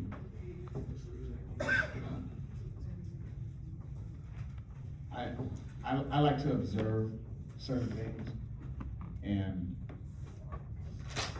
this is for everybody, not just you guys, but y'all. If you want respect, you have to gain respect. Mr. Ford, Okay. if you can speak into the mic. Yeah, Thank you. if you want respect, you have to gain respect. Okay, we are the constituents. We are the ones that live here, and we're the ones that serve here. Now, during the meetings, I'm trying to listen to what's going on, and I hear individuals talking in the back. I can't hear. So I'm not only gonna say something about y'all, I'm gonna say something about you. Please, when individuals are talking, please give the courtesy to be quiet so then other people can listen. And as far as the board, none of y'all should have no attitude when one of us say something. We are the constituents. We are the ones that live here that want to make this town better. If we didn't, we wouldn't show up. I'm fed up on coming to these meetings and I see all these disrespect to us and everybody else. And that goes for the back also. We are adults.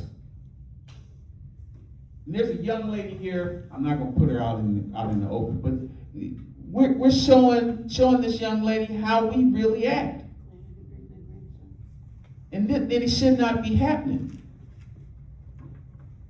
If we have questions that we're trying to get to know certain things about the town, please give us the courtesy to not say a smart remark after we ask the question. Because now, you got a lot of people that don't even want to show up to these meetings. I'm not from here. I'm from Stockton, California. My wife got me into this. So now that I'm in it, I want to make this town much better. And I'll be honest with you, again, I don't like the cannabis stores around because of the kids that I see walking around here not having nothing to do. When it starts getting hotter, there are gonna be a lot more kids out there. I would love to see more community type activities for the kids. I would love to see more individuals being able to be picked for volunteers to do stuff for the community. Not from what I'm seeing, and I've already brought this up before, that I put in an application in and somebody else gets put in without them getting their application in. You know, so I'm trying to love this town, but when I see that we are arguing and acting up in front of young individuals that are here, that's not kosher. We need to be a little bit more respectful towards each other. Thank you. Thank you, Mr. Ford. Anyone else in that room? All right, moving to the next row.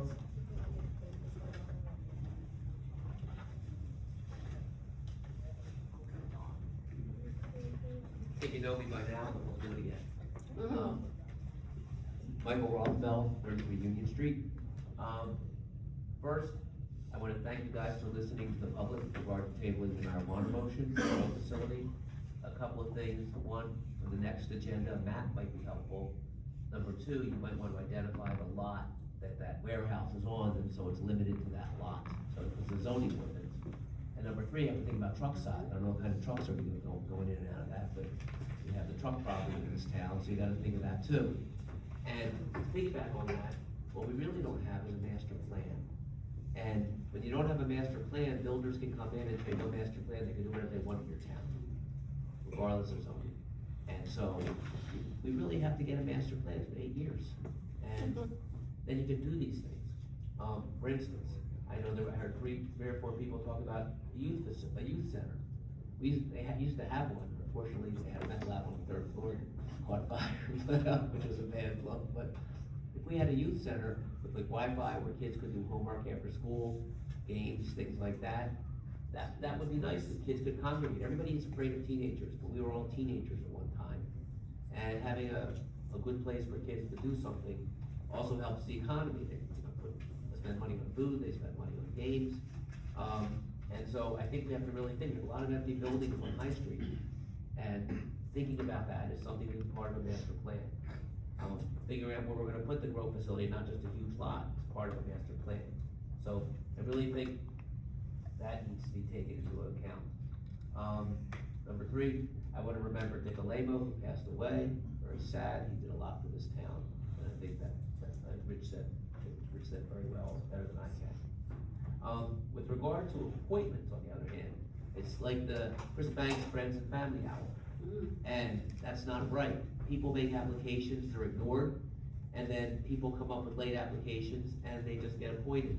And then universally, everybody else is shut down, by Mr. DeFalco, because he doesn't wanna hear it. It's not fair. If you have an application process, it shouldn't just be friends and family. I say that in a pejorative sense, not necessarily it's family, like nepotism. But, we shouldn't be doing that. I mean, there's people in the town that wanna help with their skills, like Pierre, and there's open spots on the recreation committee, the environmental committee is defunct, there's only 3 people on it. You really, by limiting it to your friends, are not helping the township when there's people who wanna do it. And you have to open it up. People like Tara and Kim could participate in boards, not just the 2 on the left. It's not right, and it shows, and it's not a good look, and it's not respectful.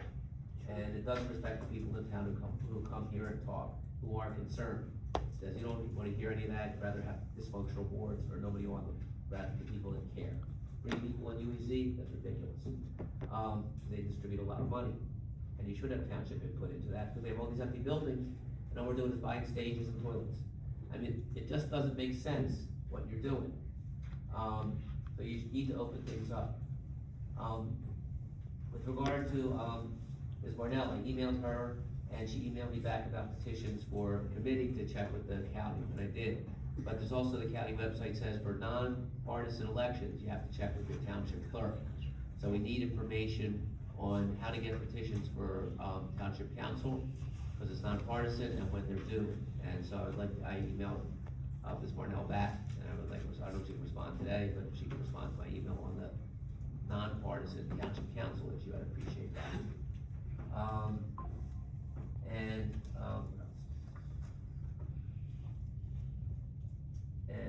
That's about it. Thank you very much. Thank you, Mr. Rob.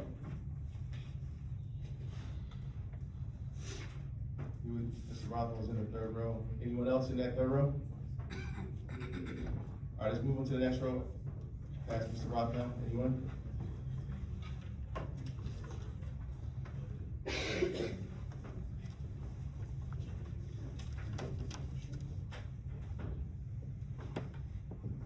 Hi, Amber Cloverbass, 100 Madison Avenue. My first question is for 2026-51, which is a mural.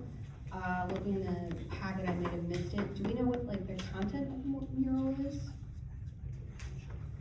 Yeah, this is a mural application. I think they submitted the contact. I forgot. Main Street is submitted that particular application. Yeah, I think they have it.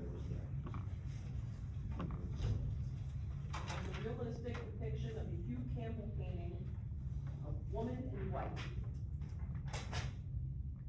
Cool, thanks. A woman in white. I had another question, since I know I was gonna come up on budgets and things. And I know somebody answered this for me last year, but I can't remember. With the cannabis tax revenue, are we now going to be far enough in this budget cycle where it can actually be, like, accounted for? Yes. Okay, cool. And is any part of that being allocated for anything in particular, or is it kind of just going into the general fund? It's just overall general fund, so there's a revenue side and expense side, so it doesn't break down the expense side. Okay, alright, thanks. I also just wanted to confirm, it seems like we're not getting a calendar this year from the township? We are not. Okay, and I haven't missed one of the quarterly newsletters since October? Not yet. Okay, They were mailed, they should be arriving in mailboxes, I would think, any day. okay, yes, the USPS does as they please. Very understaffed. It's not That is- the best.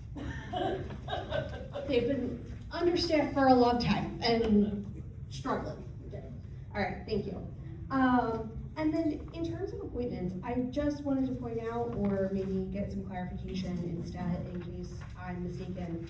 Because I did go back and, take a look at the meeting and the video transcript. And it does look like on January 5th at the reorg meeting that when Councilwoman Astor asked you, Mayor Banks, if the open committee positions would be filled with applicants that submitted applications or resumes by the December 23rd deadline, would be who was considered, and that we are not extending the application. And you said, right, that is correct. Those will be decided on in our next meeting in January. Which is correct. And now, since we're within this year, we got other applications, it's a rolling application. I mean, you don't have to do that, right? Like, You don't it's, have to.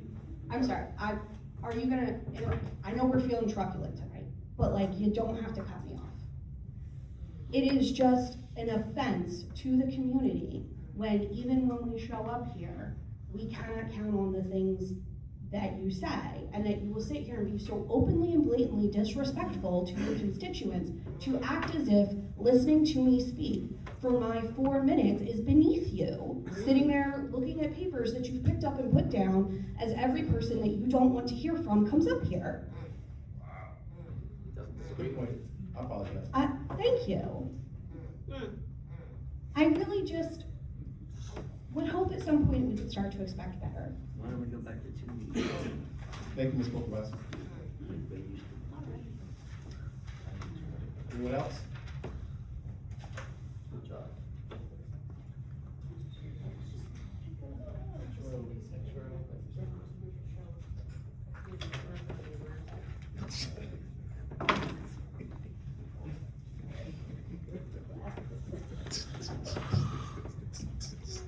Maureen Taylor Ford, 117 Grand Street. I forgot to say happy Monday, everybody. I'm so irritated. Seems like everyone in here seems to be very irritated. So happy Monday, everybody. Okay. All right. The first thing, let me see, I have to borrow my husband's glasses. I left my glasses home. Quickly, just want to back up what a couple people already said as far as committee appointments, okay? I want to get this out of the open. We need to squash this. Are applications rolling all year? And if they are rolling all year, how long have they been rolling all year? Because last year, Sherry and I got into an email argument about me submitting the application, I'd say about 2 hours late. I thought the deadline was like 1 or 2 and it happened to be 11. So I wanna make sure we understand this. And I also wanna put out there, Mayor Banks, when we were over there in that nice little rat hole building over there, Lewis nicely recorded on there, you specifically saying, the first time my husband applied for the planning board, you don't appoint people you don't like. So I wanna make sure that goes on record, because I that, have no that's, recollection of course you're not, of course you're not, it's okay. I have a memory like an elephant, it's okay, I'll remember for both of us. Okay, so I wanna make sure, because Tara brought up at the last meeting when Josh Brown was asked about the recreation appointments, okay? Nobody said anything, it's on the application, but he sat there and said, all the people that applied and were selected did not put an application in, so I wanna make sure we understand this. So, you're just shaking your head, I'm not. Here's the thing, I don't recall him saying that, I might be putting words in his mouth, I do not know. Well, I'm glad I got a memory like an elephant, and I'm glad Lewis is I able to come to appreciate that. I every single appreciate meeting and record it, okay, because he did say it, and you know he said it, so, okay. Moving right along, I wanna make sure, Rich, we need to get this under control, Deputy Mayor, we need to get this under control, and out in the open, how you guys are selecting people, okay? 3 years, my husband applied, I applied 2. 1 year, me and Sherry got into it about the damn transmission. And now you're sitting here saying to me it's on a rolling basis. Now, if that's not retaliation, it's not age discrimination, what is it? What is it? I'm a black female veteran, what is it? What is the issue here? So, excuse me, Mayor Banks, excuse me, I can say what I wanna say, I can say what I wanna say, Lou Brown said way back in the other building, talked about black folk and everything else, so I can say what I wanna say. All right, moving right along. I'd like to discuss resolution 2026, 46, 47, 48, 49, 55, and actually 52. Let's start with 52, because I thought Lee was the emergency management coordinator when he was no longer the fire director. What happened with that? We're appointing a new one. Huh? We're appointing a new one. You're appointing a new one, very well. Okay, for 46, it says, Substance Abuse Alliance, it says you guys are getting a grant of $14,000, which is gonna be matched at $3,600 and another $10,000. Who is the Municipal Alliance Committee? It's a grant that's between the Rancocas Valley, basically, the Rancocas Valley, they basically do a light up substance abuse? Yeah. So $14,000 for a light up basketball I don't know court? exactly what they use it on, cause it goes to all the communities, so that's just what they use it on, unfortunately. Wow, okay, moving along, who's the municipal alliance committee members? It says that there are municipal alliance committee members, who, where, what, how, who are these members? Who are they? That are appointed to that? Do we know who these members are? So we This just is in accept- relation to, the question is in This 46? isn't related to the resolutions, Mayor Banks. So, which one, Yes. 46? Which one, 46? Yes, 46. 46. Yes, 46, thank you, Mr. Thomas, 46. It said on the resolution, I opened it up, that you guys have appointed a municipal alliance committee people. It says $14,000, which Josh just said is for the light up basketball. So who are these people on this municipal alliance committee? Who are they? I don't know every one of them. You don't? Huh? We don't have a municipal alliance committee. This is sent every year from the county to all the clerks of the Grand Focus Valley, West Hampton, East Hampton, whatever. And we do this every single year. Which is fine, Sherry, but I'm asking about the dollar amount. If you get $14,000 every year, which is matched at $3,000, another 10 for a municipal means, I'm not from South Jersey, y'all. So municipal means township, I thought, or little city, you know?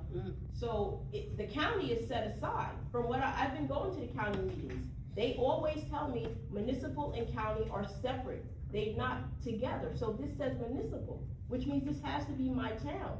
It doesn't say county, it doesn't say Burlington County, it says municipal. So if you get it every year, you should be able to tell me exactly more than, that $14,000 used for light up basketball. The light up basketball thing has not been going the last 22 years I've been in this town. It's only been going the last maybe 1 or 2 years. And they use it for their programs in the past previously. We contribute $2,200 to it. We've contributed that every year. I'm sorry, Josh, you said you use it for what? They use it for their programs previously. I can't. Dare, I said dare. Dare? D-A-R-E. So the police department Yes, uses it. that's how they used it previously before they started doing the basketball courts. We contribute $2,200 to this. Yes. That's it. Okay, so where's the police department dare program? I have never seen that in this town. Where is it at? You guys are kidding me, right? No, you guys gotta be kidding me. I'm Because pretty sure- you know what dare means. I mean, me and my husband ran the dare camps in the military. You're kidding me. Where's the dare program for Mount Holly? And you talk about corruption. You talk, my God. You know, I got this book from the library. It says Mount Holly, Hometown Reinvented, 2007. That was 20 years ago. That's right on point with the hospital coming in here, railroading people 20 years late. It's time for a new book. Unbelievable, people, unbelievable. Thank you, Ms. Wood. You should go find another town, don't come here. Unreal, I mean, my God, I had enough. Never stops. Anyone else that's, have any comments? I see a gentleman walking up.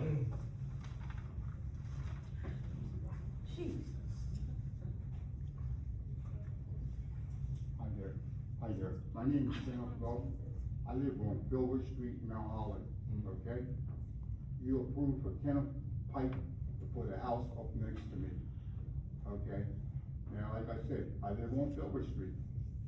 Filbert and Willow is hard to get in and out of, okay? But about 10 years ago, you turned Mr. Pike down because he didn't have 50 feet in the front to build a house. Now you turn around, you approve for him to build a house on the 30 feet that he has. What is the difference? Tell me. What is the difference? Where's the property location? The property he's gonna build on is 226 Filbert Street. 226? And you already approved for him to build on that property with the 30 feet he has. But he got approval, did he get approval from the planning board? Yes, he did. I don't think it went for the planning board. I don't think It's it been went. approved. I already been to the structure, but it's been approved. Okay, I didn't know, I can look into it for you, I'm my children. We'll look into it. I don't remember seeing this address come on the planning board, but. Well, what I'm saying is, he's already approved to build a house on 226 Philbrook. 226 Philly? Yes, now we have enough problem trying to get in and out of the street. We're doing good to get a garbage truck in there and a recycle truck. You know what Waste Management used to do? They used to cut across my empty property to get to Philbrook Street. I called the township up one day about it. They got smart me on the phone, not too long ago. This new trash company you got, the guy comes down the street. He couldn't back up because the car on the corner. You know what he does? He backs up on my freaking property. Okay. I mean, we have enough problem trying to get in and out of Philbrook and Willow. What's the address of your property? My property is 228. Now, you want to see a picture of it? I got it right in my phone. Now you approve for Mr. Pike to build a house next to me. And we have enough problem getting in and out of the street, but you approve for him to build a house this time. Another thing I'd like you to do is, why is it so different? You gave him approval to build a house on 30 feet. When I built my house, I had to have 50 feet from the street back to build. And what's the difference? It changed that much? That's a land use. Pardon? That's the land use. I've never seen that application, but we'll look into it for you, because this is the first I'm hearing. Can I get your information after the meeting? Oh, yeah, you sure thing, I'll be Yeah, ready. because this is the first I'm hearing, that would be a land use issue that you will have to take at the next meeting, if that's truly the case. Like I said, this is a land use, planning board and land use type questions that you're having. That will have to be addressed at the planning board meeting, but we'll look into what you're stating now and see. It's the first I'm hearing. Oh, yeah, thank you. You're welcome.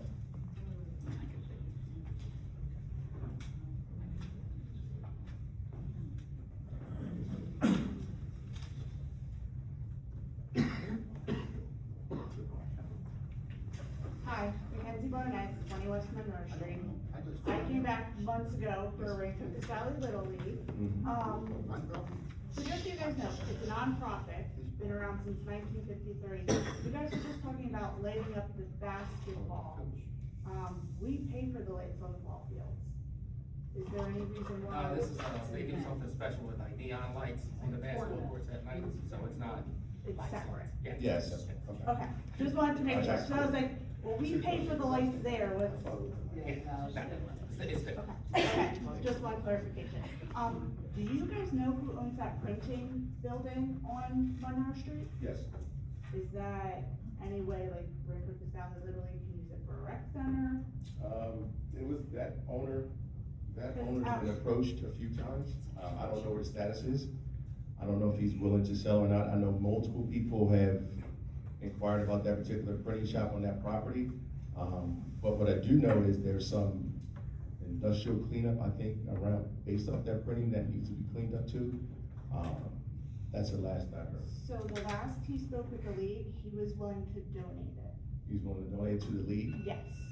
Okay. So I didn't know, I don't have his contact information because it was from the people from the old board. Right. I don't know what, because the buildings have been there since 1953. We're now running into the problem where there's a junkie who goes by closer to the East Monroe, Pine Street. They leave their needles, trash. I have police out there all the time. They're great with coming and cleaning it up. My issue is, it takes one kid to get stuck with a needle, and then the league is done. Who wants to go there? We're already struggling with kids trying to come. And it's been around for so long, right? I just wanna keep it going for the kids. I would love to make that building a little rec center, put the concession stand in, clean it up, make it look nice. I think that area would look so much more presentable. So let me, just one question. Josh, you have a question? No, I think, have you been speaking with Sean Kennan? Yes. Yeah, just talk to him about it, he knows what he offers. Okay, and I know there's a thing for the grant, so I'm gonna stay for that. Okay, I just, I wanna make it nice for the kids, not only, I'm maybe a little selfish, cause my house backs up to there and I look at it every day, and I want it to look nice as well. And it's a beautiful spot, the water, all the birds, everything, I just want it great for the kids. Got it. We appreciate it. We'll, like I said, we'll look into it. I don't know the realities in terms of them donating the property to you guys as a nonprofit, but, we'll look into getting more information. If he was still willing, would that be an issue for us to be able to take it? I don't know. I would just check with the environmental issues first, because I don't know Yeah, how much there's- it's gonna cost. Well, cause I know environment, they took away the park, so it's now all the planners, Oh, which that's the, nothing was really done with. the garden, the community garden area. Yeah, nothing was really done, so we kinda just we're starting to clean up the fields now, we just wanna. Okay. And just real quick, just to reiterate what Josh said, basically, if they're willing to give you the property, just make sure that the league goes through proper, research and development on that property, because he may be willing to give it to you, because it was like $100,000 with him, they don't know about it. So you may buy it, may get it for nothing, and still be able to do nothing with it. Okay, So just make sure that. If you'll inherit that obligation, okay, just be careful. understood. Just wanted to clarify, our meeting's tomorrow, so I wanted to Okay, make sure I had some answers. Alright, thank you. thank you.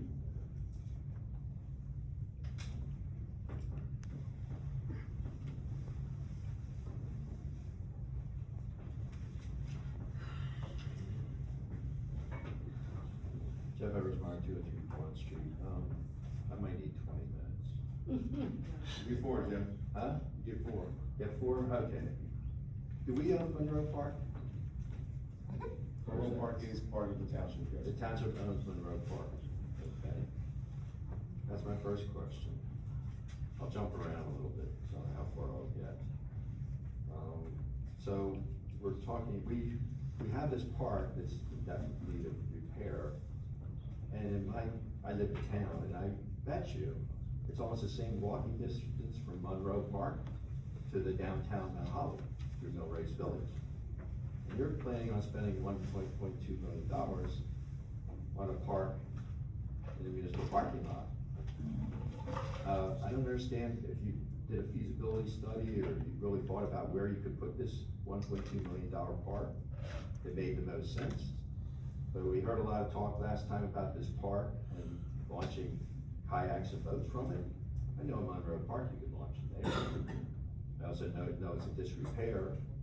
I know that Frank built some houses down Monroe, which if they hit the balls, since there's no fence there, it hits the cars in front of Frank's old houses that he sold. I know you guys, there's 2 of you that are on the planning board, so you know what's going on in the planning board, but yet you tell this guy, I have no idea what you're talking about. I was voted on when you guys were there, or you just forgot about it, but you forgot Are you about it. referring to the gentleman on the filter? Yeah. That's the first time I heard of it. I know, but- I didn't see an application for that, Jeff. I wouldn't say that, if I didn't. Okay, I didn't see well- that application, so I don't know what you. I don't know whether it's gonna get to be I have built no or not. idea. I don't know what's gonna get built or not. I know if this park, you have to think about this stuff. So you're talking about launching boats and all this other stuff, Monroe Park seems like it's perfect because it can be used, but you wanna put it over there. You have this courthouse that you guys are building. And I don't know whether you know, how many parking spaces do you need for that courthouse? When it's done, and municipal employees, how many parking places do you need? Must have been in your plan, you're on the planning board, you should probably know. Your name's on the door, the big banner, your name's there, so you must know about it. What are you referring to, what are you referring to, Jeff? I'm returning to the Bank of America that The did. bank should have sufficient parking. I'm How pretty many, sure. there's 8 parking spaces in front of the bank. It's more than that, Jeff. Not at the bank, it's, It's more, Jeff, it's more than. where the rest of them at? Jeff, it's more than 8 parks. The whole back. Where are they? The whole back. It's municipal parking, it's not bank parking, or But that's still. courthouse parking. counts, It's a Jeff. municipality building, Okay. it's a municipal lot. Okay, I which is utilized right now, I don't know whether you know this, but I actually drive by there. And how many spaces are you eliminating where you're gonna build this park? 67. How many? But you know, oh, wait a minute, people are allowed to talk. Anyway, I counted the spaces, I assume this is spot that's by the Shin Log cabin and the police station in the creek, correct? Yeah, that's. I counted 67. So they're gonna disappear. So you're gonna lose that, and then if you ever drive by there, try it like 11 o'clock, 2 o'clock. I actually went down to the pictures. All those parking lots were 85 to 90% full. And part of them gotta be county employees, they can't be our employees. And businesses have to park there. So now you're telling me it doesn't matter if business people are going to shop on High Street, because you're gonna get rid of No one's saying that. We're trying to clarify where you're getting at. That's what I'm asking. Well, you say there's all these parking spaces. The And bank- the the bank, bank- what- that our first new you said courthouse the is bank- gonna take up any parking spaces. The bank only has sufficient parking. if they use a municipal parking lot. Which the customers that go on High Street and shop use too. So you're cutting into their parking. You guys, I mean, you're on the planning board. Actually, I was on the planning board and I applied, and I know, I guess you don't like me.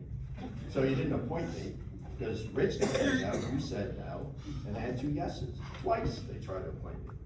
So if you want somebody who has some common sense and logic and knows the planning board, I was on it. Instead, and I applied before the deadline, because I was told I had to have a deadline. I was told by the township I had to have a deadline. So you bend the rules for wherever you want to, and the people who care about the community, you really don't care what we think. And my last thing, because I know I'm out of time, is I was told, I don't know forever, we've had a calendar. And the calendar tells us when this meeting is, when the recycling is, when the garbage is, all this public information that all the residents deserve to have, right? So I don't, maybe Sherry knows what it costs for this, to decide to cut it. What does it cost for this calendar that we get? Almost $10,000. Okay, perfect, $10,000. My question is, this quarterly flyer that we never see, what does it cost for that? About 35. 1,000? No. Or 3,500? Okay, we get 4 of them, that's 12,000. Township calendar goes out of date the day it's printed, pretty much. Yeah, but all year you pull it out. Changes. All year you pull it out. You need to take out your trash, recycling, that tells you all the information the township residents need to know. Recycling is every other week. Well, guess what? My wife wanted to get it. I know 4 people have come down to the township municipal building, asked why we don't have a calendar. You know why? Sherry will tell you. What did you tell her? I'll tell you, And what is it? money had to be allocated for runoff elections that all we voted for. So there. Well, we spent $3,500 saying we don't want runoff elections. We thought that was okay. In your calendar, in the flyer that you guys sent out. It was $3,500. She just told you it was $3,500 to do your little PR stuff. The residents deserve a calendar. I think you should all find the $10,000 and send them all a calendar. Appreciate it. Thank you for your time. We'll see if we get our calendar. Rich, we gonna get a calendar? No, we're on punishment. Thank you, Jeff. Oh, kinda out of turn, but. Trinity Saucier, 50 Richard Street. So I want to bounce off of what Mr. Pierre was saying earlier about the respect. I understand that everyone here has their own complaints and it can get aggressive to a point. Excuse me, Trinity, can you, hold on? I hear a lot of talking in the back. Can you please refrain from speaking while someone is at the mic and let them speak first, please? Thank you. Go ahead. I got asked to repeat everything. If you could sort of. Just if you can, because I'll be in here. Yeah, of course. Trinity Saucier, 50 Bridgely Street. Like I stated before, I want to bounce off of Mr. Pierre when he was stating about respect. I understand that everyone here has their own complaints, but when it comes to someone who is trying to speak, there should not be any noise behind anyone trying to speak. Because I'm sitting in the front and I can barely hear what anyone's saying. And because people are back here acting like children to a point. I'm 19 years old. I don't act like that. People making these noises like, da da da. Like you're not a child anymore. This should not be happening. I respect all of you guys being up here because I know it's hard coming from dealing with all these complaints and disrespect towards yourself. Everyone does gain respect, but I understand why you guys get like, I guess, an attitude, I guess, in their opinion. Because when you are trying to run something and you're trying to speak, when people keep disrespecting you, it is very hard to keep your cool. And I respect you guys for keeping as much cool as you can. But I just want to come up here and explain that about how I feel and that I do agree with Mr. Pierre. Thank you. Thank you, Ms. Saucier. I know we was a little bit out of turn, but we let, the young lady speak. Anyone else in the back of the room that needs to, want to say their comments? Good evening, my name is Evan Johnson. Yeah, I just got, Mr. Johnson, can you say your address one more time? Speak into that. 33 West Monroe Street. Yeah, I just wanna, follow up on, Rich's, responding to me about, the guy gonna fix the driveway. Is that all we're talking about? Not like parking in the yard or anything? mean, like, you're just focused on the driveway. Say, I'm focused on the safety and everything, you know, not being able to set down in front of my house and they can sit down in front of their house and worry about if there's a turn in there, which you can't make a left or a right turn if you got cars right there. I checked the parking, like you said, you're looking at the parking. You can park 3 cars right there. That sidewalk gets fixed, that gate gets closed, that fence gets closed, you put 3 more cars in. On the side going to Business Street, there's 3 parking spaces there in front of our house.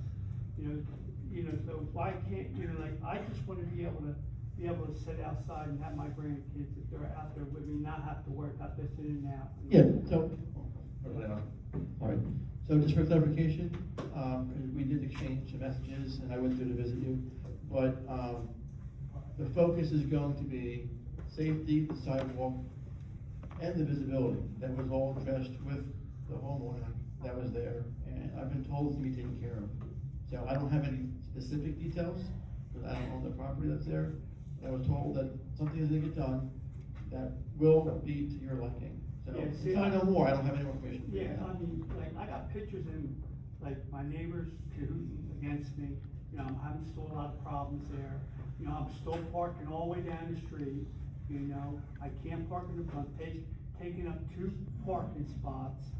I mean, like, you know, it's just ridiculous, but to his liking, not, you know, making him happy, you know what I mean? It ain't making me happy, like, you just gonna fix the sidewalk, that's it. And then now I heard him talking about, oh yeah, you can go park inside his yard and all, you know, all that, like, it's crazy. You have to worry about this stuff, if I sit outside and just say the state, you never know, and you narrow the street, and if you see, the road is buckling up. You know that incident we had on, Business Street with the hole went down? That's what's gonna happen right in front of there, because it's buckling up, you know, so, you know, it's to his liking. And I understand what you're saying, oh, let's move forward, and that's great, but this has been going on for a long time. You know, this ain't nothing new, you know, it ain't nothing like feeling intense, you know, going outside and, you know, and all the crap that's been going on around us, you know, but anyway, that's, Cool. Thank you, Mr. Johnson. Anyone else that's in the rear of the room that would like to make some comments?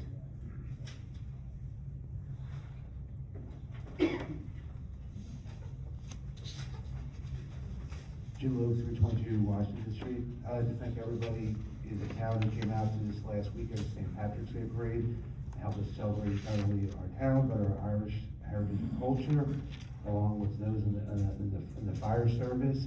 It was once again the largest event of the year in the township, so it was great. I've spoken to many business owners, especially in the food and beverage industry, that say it's the largest day of the year for them, and it draws in tens of thousands of dollars in economic funds for the community. And even the regular retail businesses, say it's one of the busiest days of the year. So I like to thank everyone for supporting it and supporting our business community. Businesses across the nation are struggling, brick and mortar stores these days, and it's great to have events and activities that support that. I'd like to thank the town council for the support and the board members who took part in the parade, DeFalco, Banks, Astor, and Burkis. I'd like to thank as well as Redstone Township administration for their support from our police department and Lieutenant Bailey and Chief Spencer for organizing all the people. I'd like to thank the Public Works for putting up the barricades, close the roads, and for those who had to work overtime, along with everyone else in the township that makes it possible. It's people don't realize that although some of these outside entities or organizations run, be it the Fire and Ice or the car show or the parade or any other events, without the support of the township staff and personnel, they wouldn't be possible. So I'd just like to thank, on behalf of the parade committee and the entire community, all your support for making it a successful event. Thank you. Thank you, Mr. Lowe.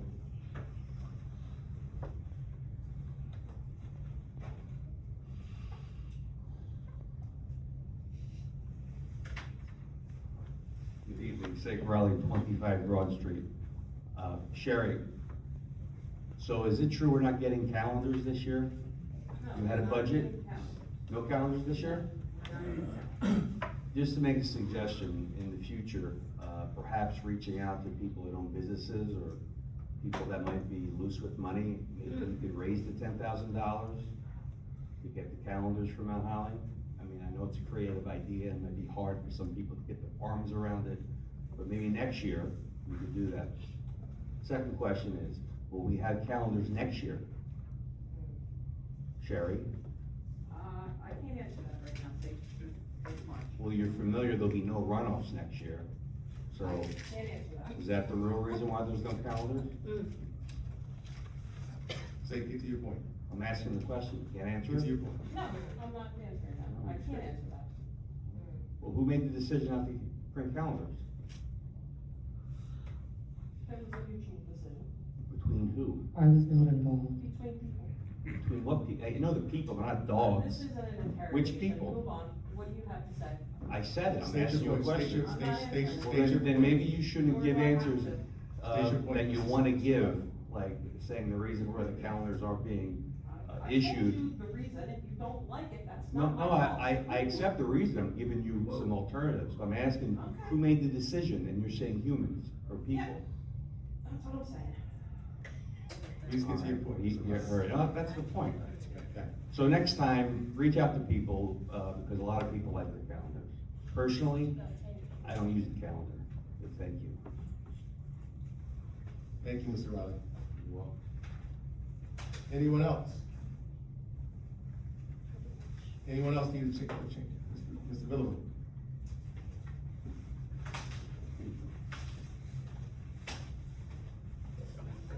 Jay, I wish I had, 30 minutes, because you guys really need that. You guys do so much. You have 4 minutes. Excuse me? You have 4. I thought it was 5 or 4. No, it's 4. You brought it down to 3 again? Again, it's things that, mistruths from you. Where should I start your mistruths? Mistruth, number 1, when I got here, you said there were only gonna be 5 and you weren't gonna open up any more. Mistruth. Now we're at 8. Chris Banks. All right, I'm gonna. So, here we go, here we go. So I'm gonna get extended time, right, because you're speaking. I'm answering your It's question. not rhetorical, that wasn't a question. That was And if you just don't a- want the truth, then that's. No, I don't want the truth from you, because there is no That's on truth. you. There's no truth from you, so I don't want the truth. I was gonna give him more time. Don't give me- Answer don't- his don't question. tell But me He the doesn't truth. wanna hear it, so guess what? You go ahead and finish what you have to say, Mr. Villalobos. Just go ahead. Villalba. Would you like to pronounce that again? Go ahead, Mr. Villalba. Villalba. There you go. You didn't get close enough. Oh, sorry about that. Where would I start? There's so much to say here. Why don't we start with the bank? You bought the bank for 500,000 on a bid with Burlington County. According to an article in the Courier, you were supposed to have it open in 2023. You did not. You had a grant that came in for 300,000. Where did that 300,000 go? How long did it last? Now, the bank was closed down temporarily because of asbestos. How did you deal with that? We don't know. There wasn't any tent or any remediating put out. And here, this is the title search, so I'm not making things up. Here are papers. Nothing's made up. So where did all that money go? Now, according to your, here, and this, everybody, this is their master plan. It states that you're making the town for there you go, you're rolling your eyes. I had something in my eye. You had something in that? Would you like me to help you get it out? Please don't. Then don't roll your eyes. Please don't. Then don't roll your eyes. Your master plan says for family. Now, this isn't you, I'm not making the town family, because look at the people here, and look at all the people that I talk to, all the people that I meet. They say, where's the town? What happened to the historical society? Another mistruth. It doesn't take rocket science, copy, paste from another there you go, something in your eye again, huh? Copy, paste something from somewhere else, and you can have the historical society. You stated you were gonna have the historical society. It's still not up and running. Where is it? Okay. Now, This park, $2 million, you're gonna have it. I showed it to a few architects, a few engineers, and they looked at it, I explained it, they looked at the GS map, they said, what a waste of money. Let's do something else with it. They gave it a lot of great ideas, so I don't know if you're really going out and looking for the top of the line. And I always wonder, why do you have so many attorneys? Is that to protect yourselves? Because this is for example, Jason Carty here. I would hate to see him come onto your board, or you give him a job or something like that. Jason Carty doesn't deserve one. West Hampton had a contract for him for $500,000. Well, hey, I don't know, maybe friends, I don't know, that's still left up in the air, right? I do not understand.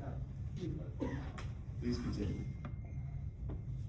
Now, the gentleman came up with the driveway. Who approved the driveway? That should have been approved previously, is that correct? That's correct. It was approved by the construction official. Really? Because it's not up to code, and he didn't do it the proper way. Neither is the fence. The fence is above 6 feet. Is the fence 6 feet? As your code says 6 feet, right, to the fence? Isn't it just 6 feet? You came out to look at it. Mr. Brown? I said the construction official has already approved it. I don't know what I'm saying. So he failed at his job, is that correct? You say something. No, I can show you the pictures with the measurements of that, so it's not that I say so. When I come up and when I speak on facts and proofs. I don't speak because out of my mouth. This is to make the town better, to have you guys transparency, accountability, and responsibility for the people. We need to know that you're working for the people, and you're really not. You're not a family. On the contrary, you're like enemies, particularly you sitting up there, making fun of people. I appreciate All right, it. thank you, Mr. Ice, Yalva. Thank There you. you go. Appreciate it, buddy. Anyone else? All right, seeing none, closing the public portion of this meeting. Thank you for your comments and your questions. So we're gonna move on to our consent agenda. See you next time.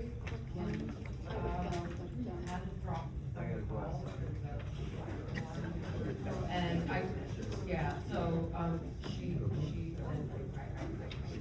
said, yeah, so she's, yeah. So, I'm sorry. Oh, no, it's not a question, I just wanted to say, like, for the record, at 8:30 PM, Kim left the meeting, just so that. So, okay, so she- 8:30. She won't be voting at all, no abstaining, no recusing, nothing. We've got 3 people. Okay. Thank you for that. I tried, and. All right, so we're moving on to the consent agenda. Consent agenda, all items marked with an asterisk are considered routine by the council and will be approved by a single motion without separate discussion. After the consent.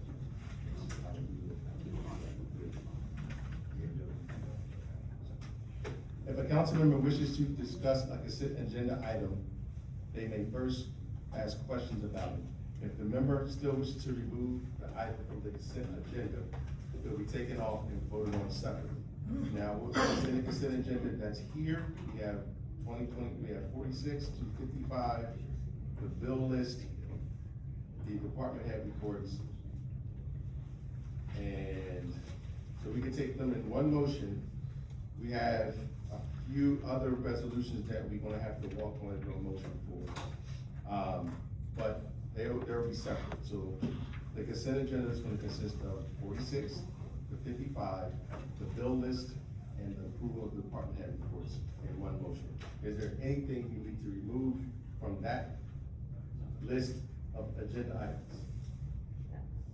Okay, which one you would like to remove? A, H, and K.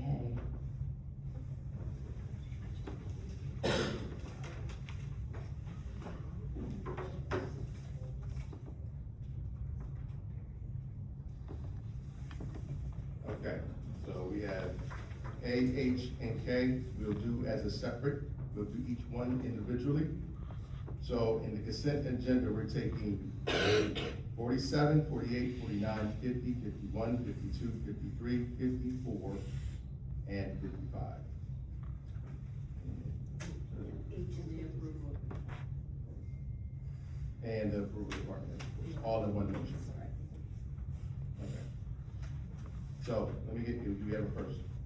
Motion to approve. We have a first.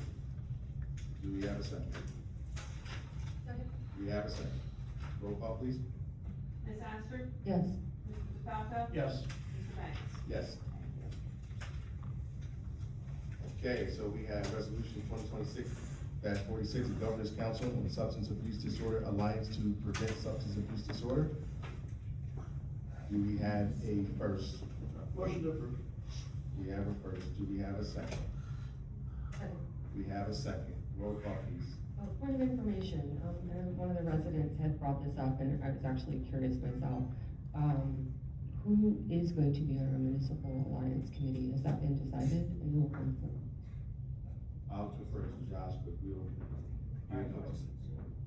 Is it already formed, or do we need to form it? We don't form any. There's nothing to it. So what's the committee going to be? Literally is a resolution that I have a guy named Gil that I Okay. send this to, and we hand it to him. So we don't actually have a municipal alliance committee? It's just a formality? And neither is Okay, the- just curious, because she asked, and I thought, yeah, who is this? Okay, so it's just a formality, there's actually no municipal Pretty alliance much is committee? a position. Okay, all right, no worries, I just, That's all. thank you.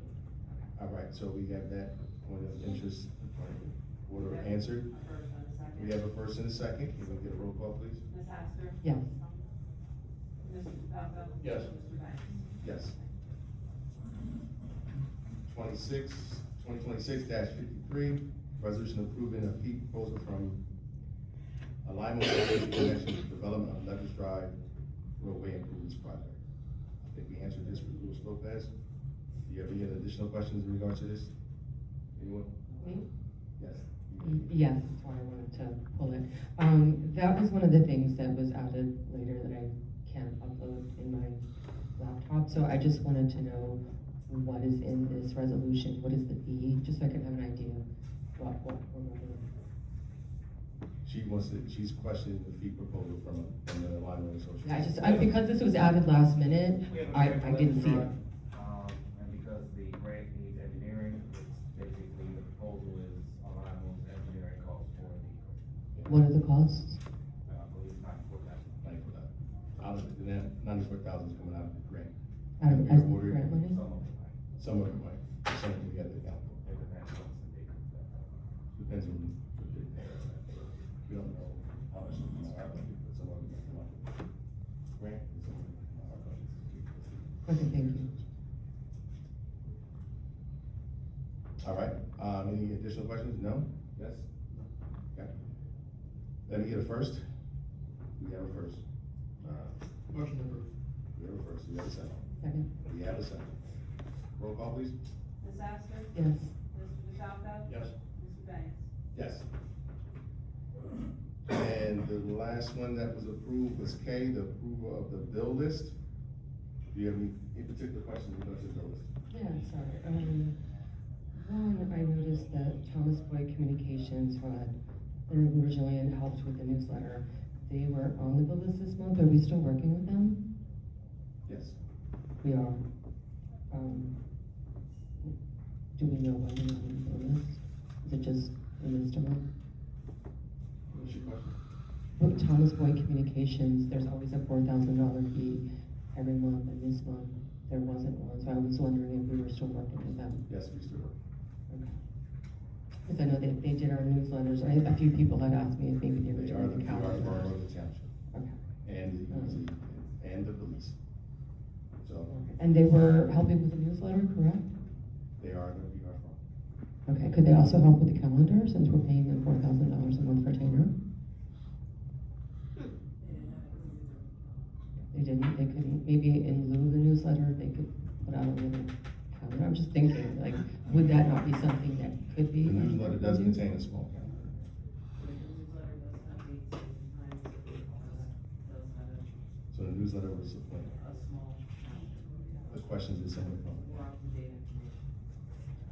Okay, and the other, just to, because, was it something that I meant to email, and then got busy with work, and I couldn't circle back. There was a, $39,408 for Premier Technology Solutions. What is that? That's our IT firm, correct. Okay, so I thought, I So just, they run the when I IT see a for big this bill or type of thing. something, I just wanna make sure everything looks good. All right, that's it, thank you. Any additional questions? No. All right, so, okay, to get a motion first, Motion to approve. we have a second? Second. We have a first and a second, roll call please. Ms. Astor? Yes. Mr. DeFalco? Yes. Mr. Banks? Yes. We do have to do the resolution for our executive session. Yes. You don't. We're gonna be on that. All right, so we don't walk on it. So we do have a resolution to walk on in support of, the gun store, the gun owners. That's resolution 2026-57. So it's a resolution of the Township Council of Mount Holly, acknowledging approval of a sporting goods and firearms retail establishment in the B1 zoning district and expressing the council's position regarding location at 32 Mill Street. So we're gonna have to do a motion to walk this particular, item on. So, do we have a motion? Do we have a first? Motion. We have a motion, we have a first. Do we have a second? Second.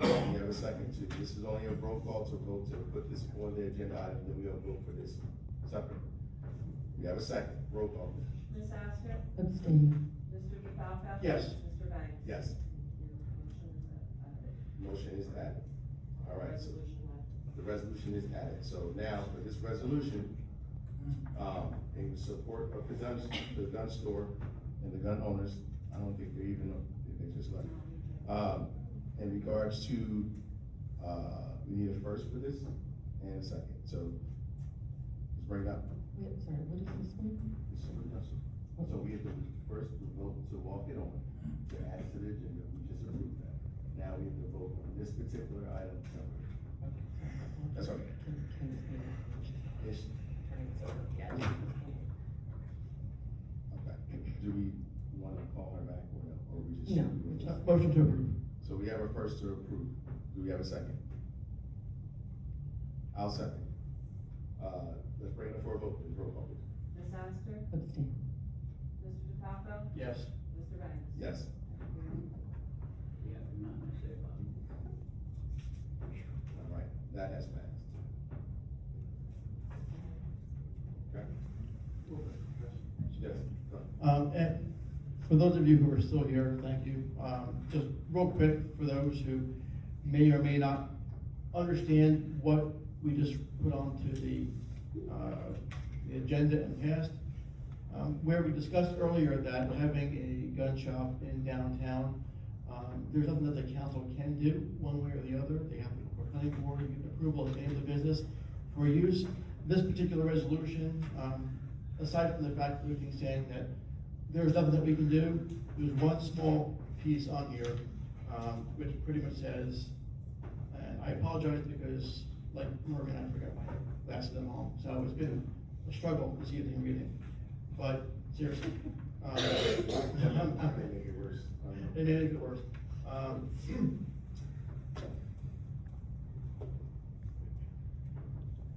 The statement of council for this resolution states, the town council hereby states that while recognizing the lawful permitted use, it does not believe that 32 Mill Street represents an appropriate location for a sporting goods and firearms retail establishment within the township.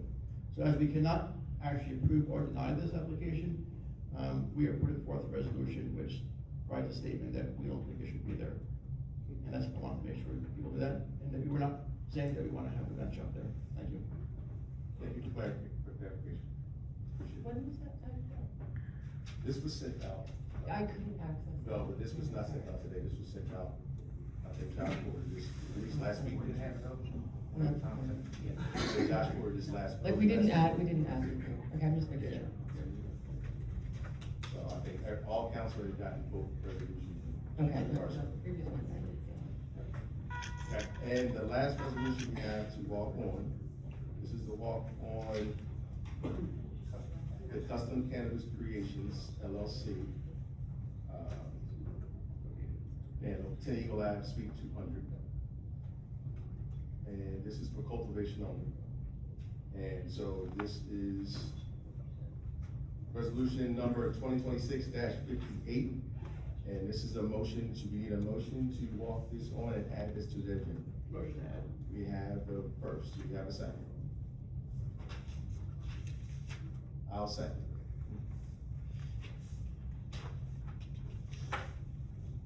All right, so now we have a motion to, let's roll call, please. Ms. Astor? Yes. Mr. DeFalco? Yes. Mr. Banks? Yes. All right, so that's been added. 2026-58 has been added.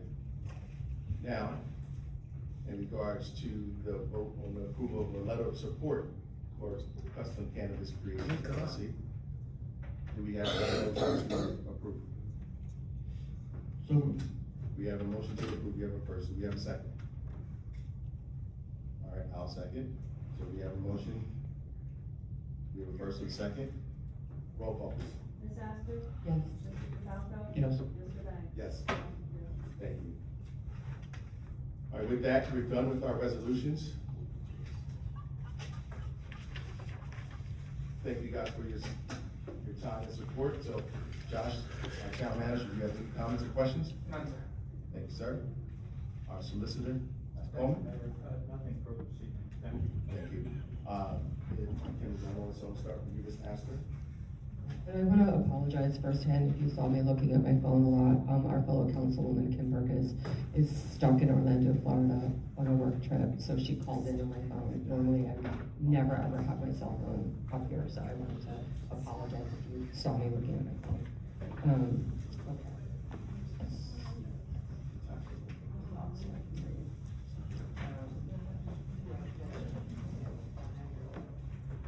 Firstly, for the calendar, I think a great suggestion, and I might follow up with an email. If, in the past, when we had the paper calendars, we also had like an entire PDF version of it uploaded up on the website. And I think if we could gather all that information and put that on the website, that might be a nice, consolation.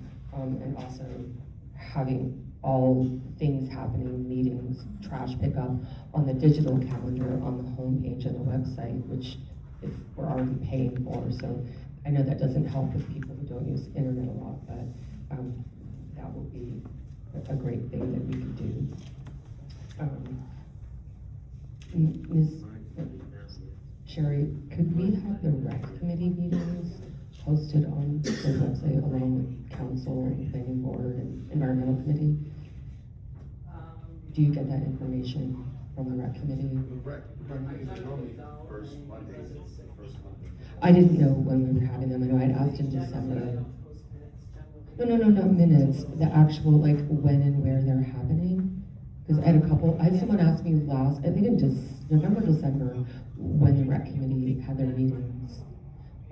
And place too, because I think the environmental committee was the one committee that didn't meet here and they met over at the municipal building, just for transparency so everyone knows what's going on.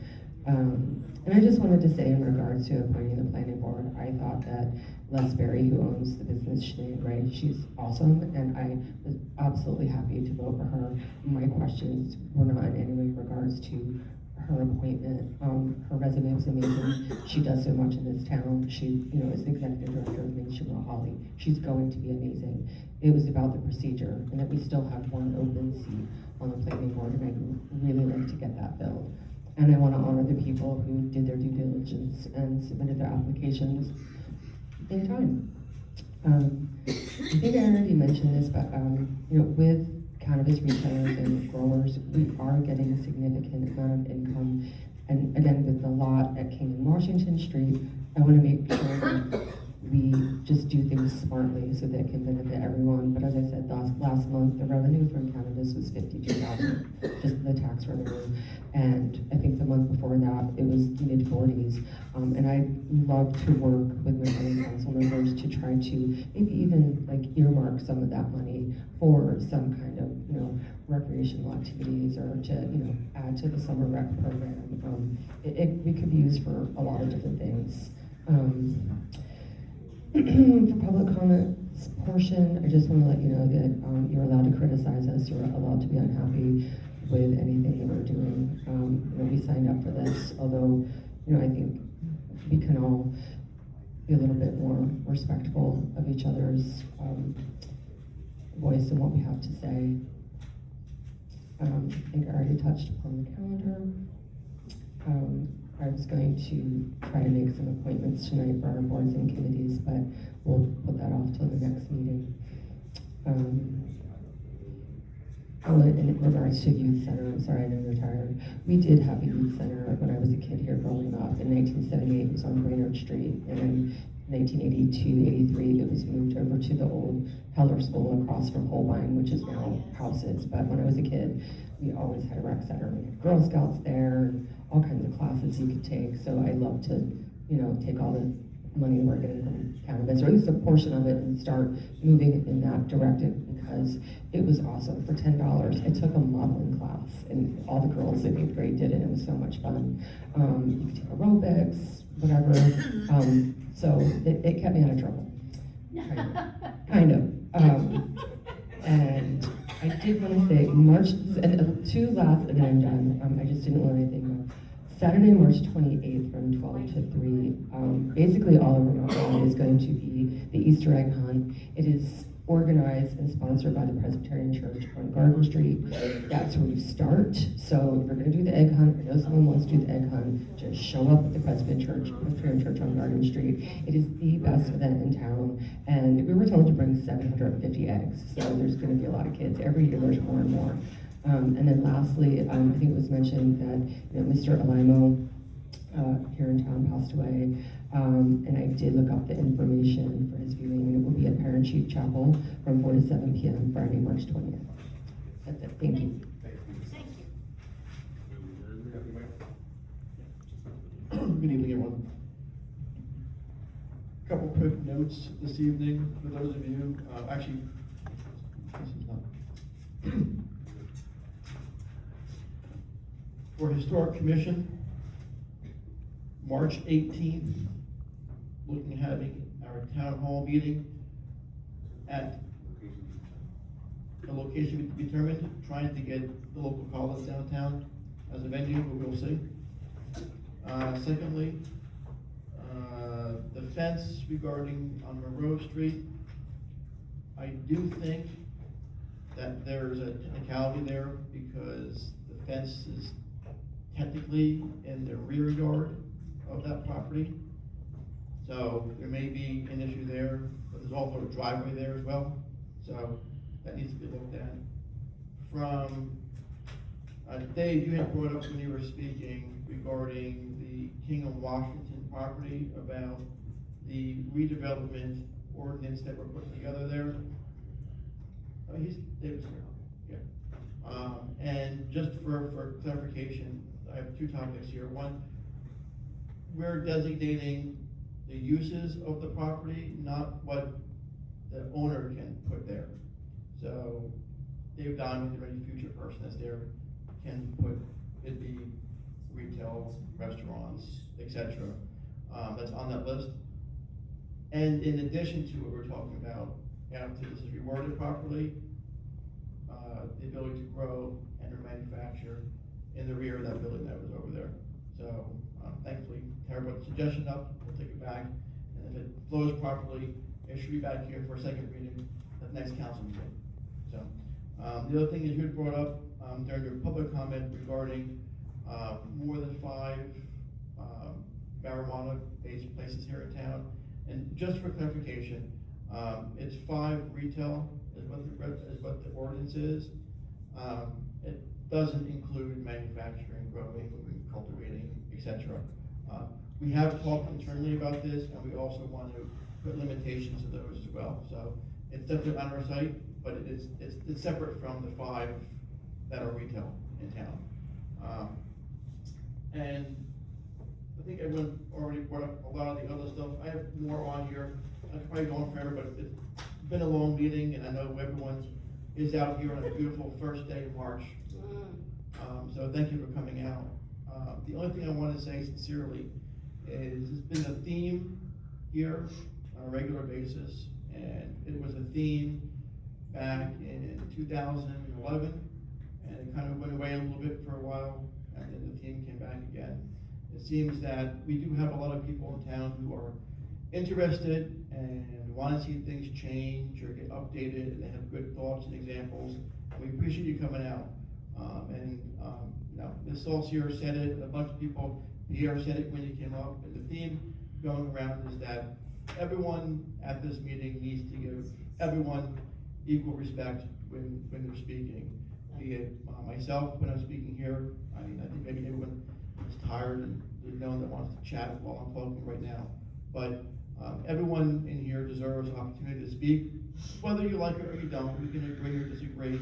There'll be moments that, you know, Pierre and I can have a conversation and he could be like, I don't agree with you. But there may be times that he does. There may be times that I speak to Ms. Saucier and she thinks I'm losing my mind, right? But that's the whole point of why we have 5 people that are up here that can agree and or disagree at the end of the day. You know, and that's how we do our jobs.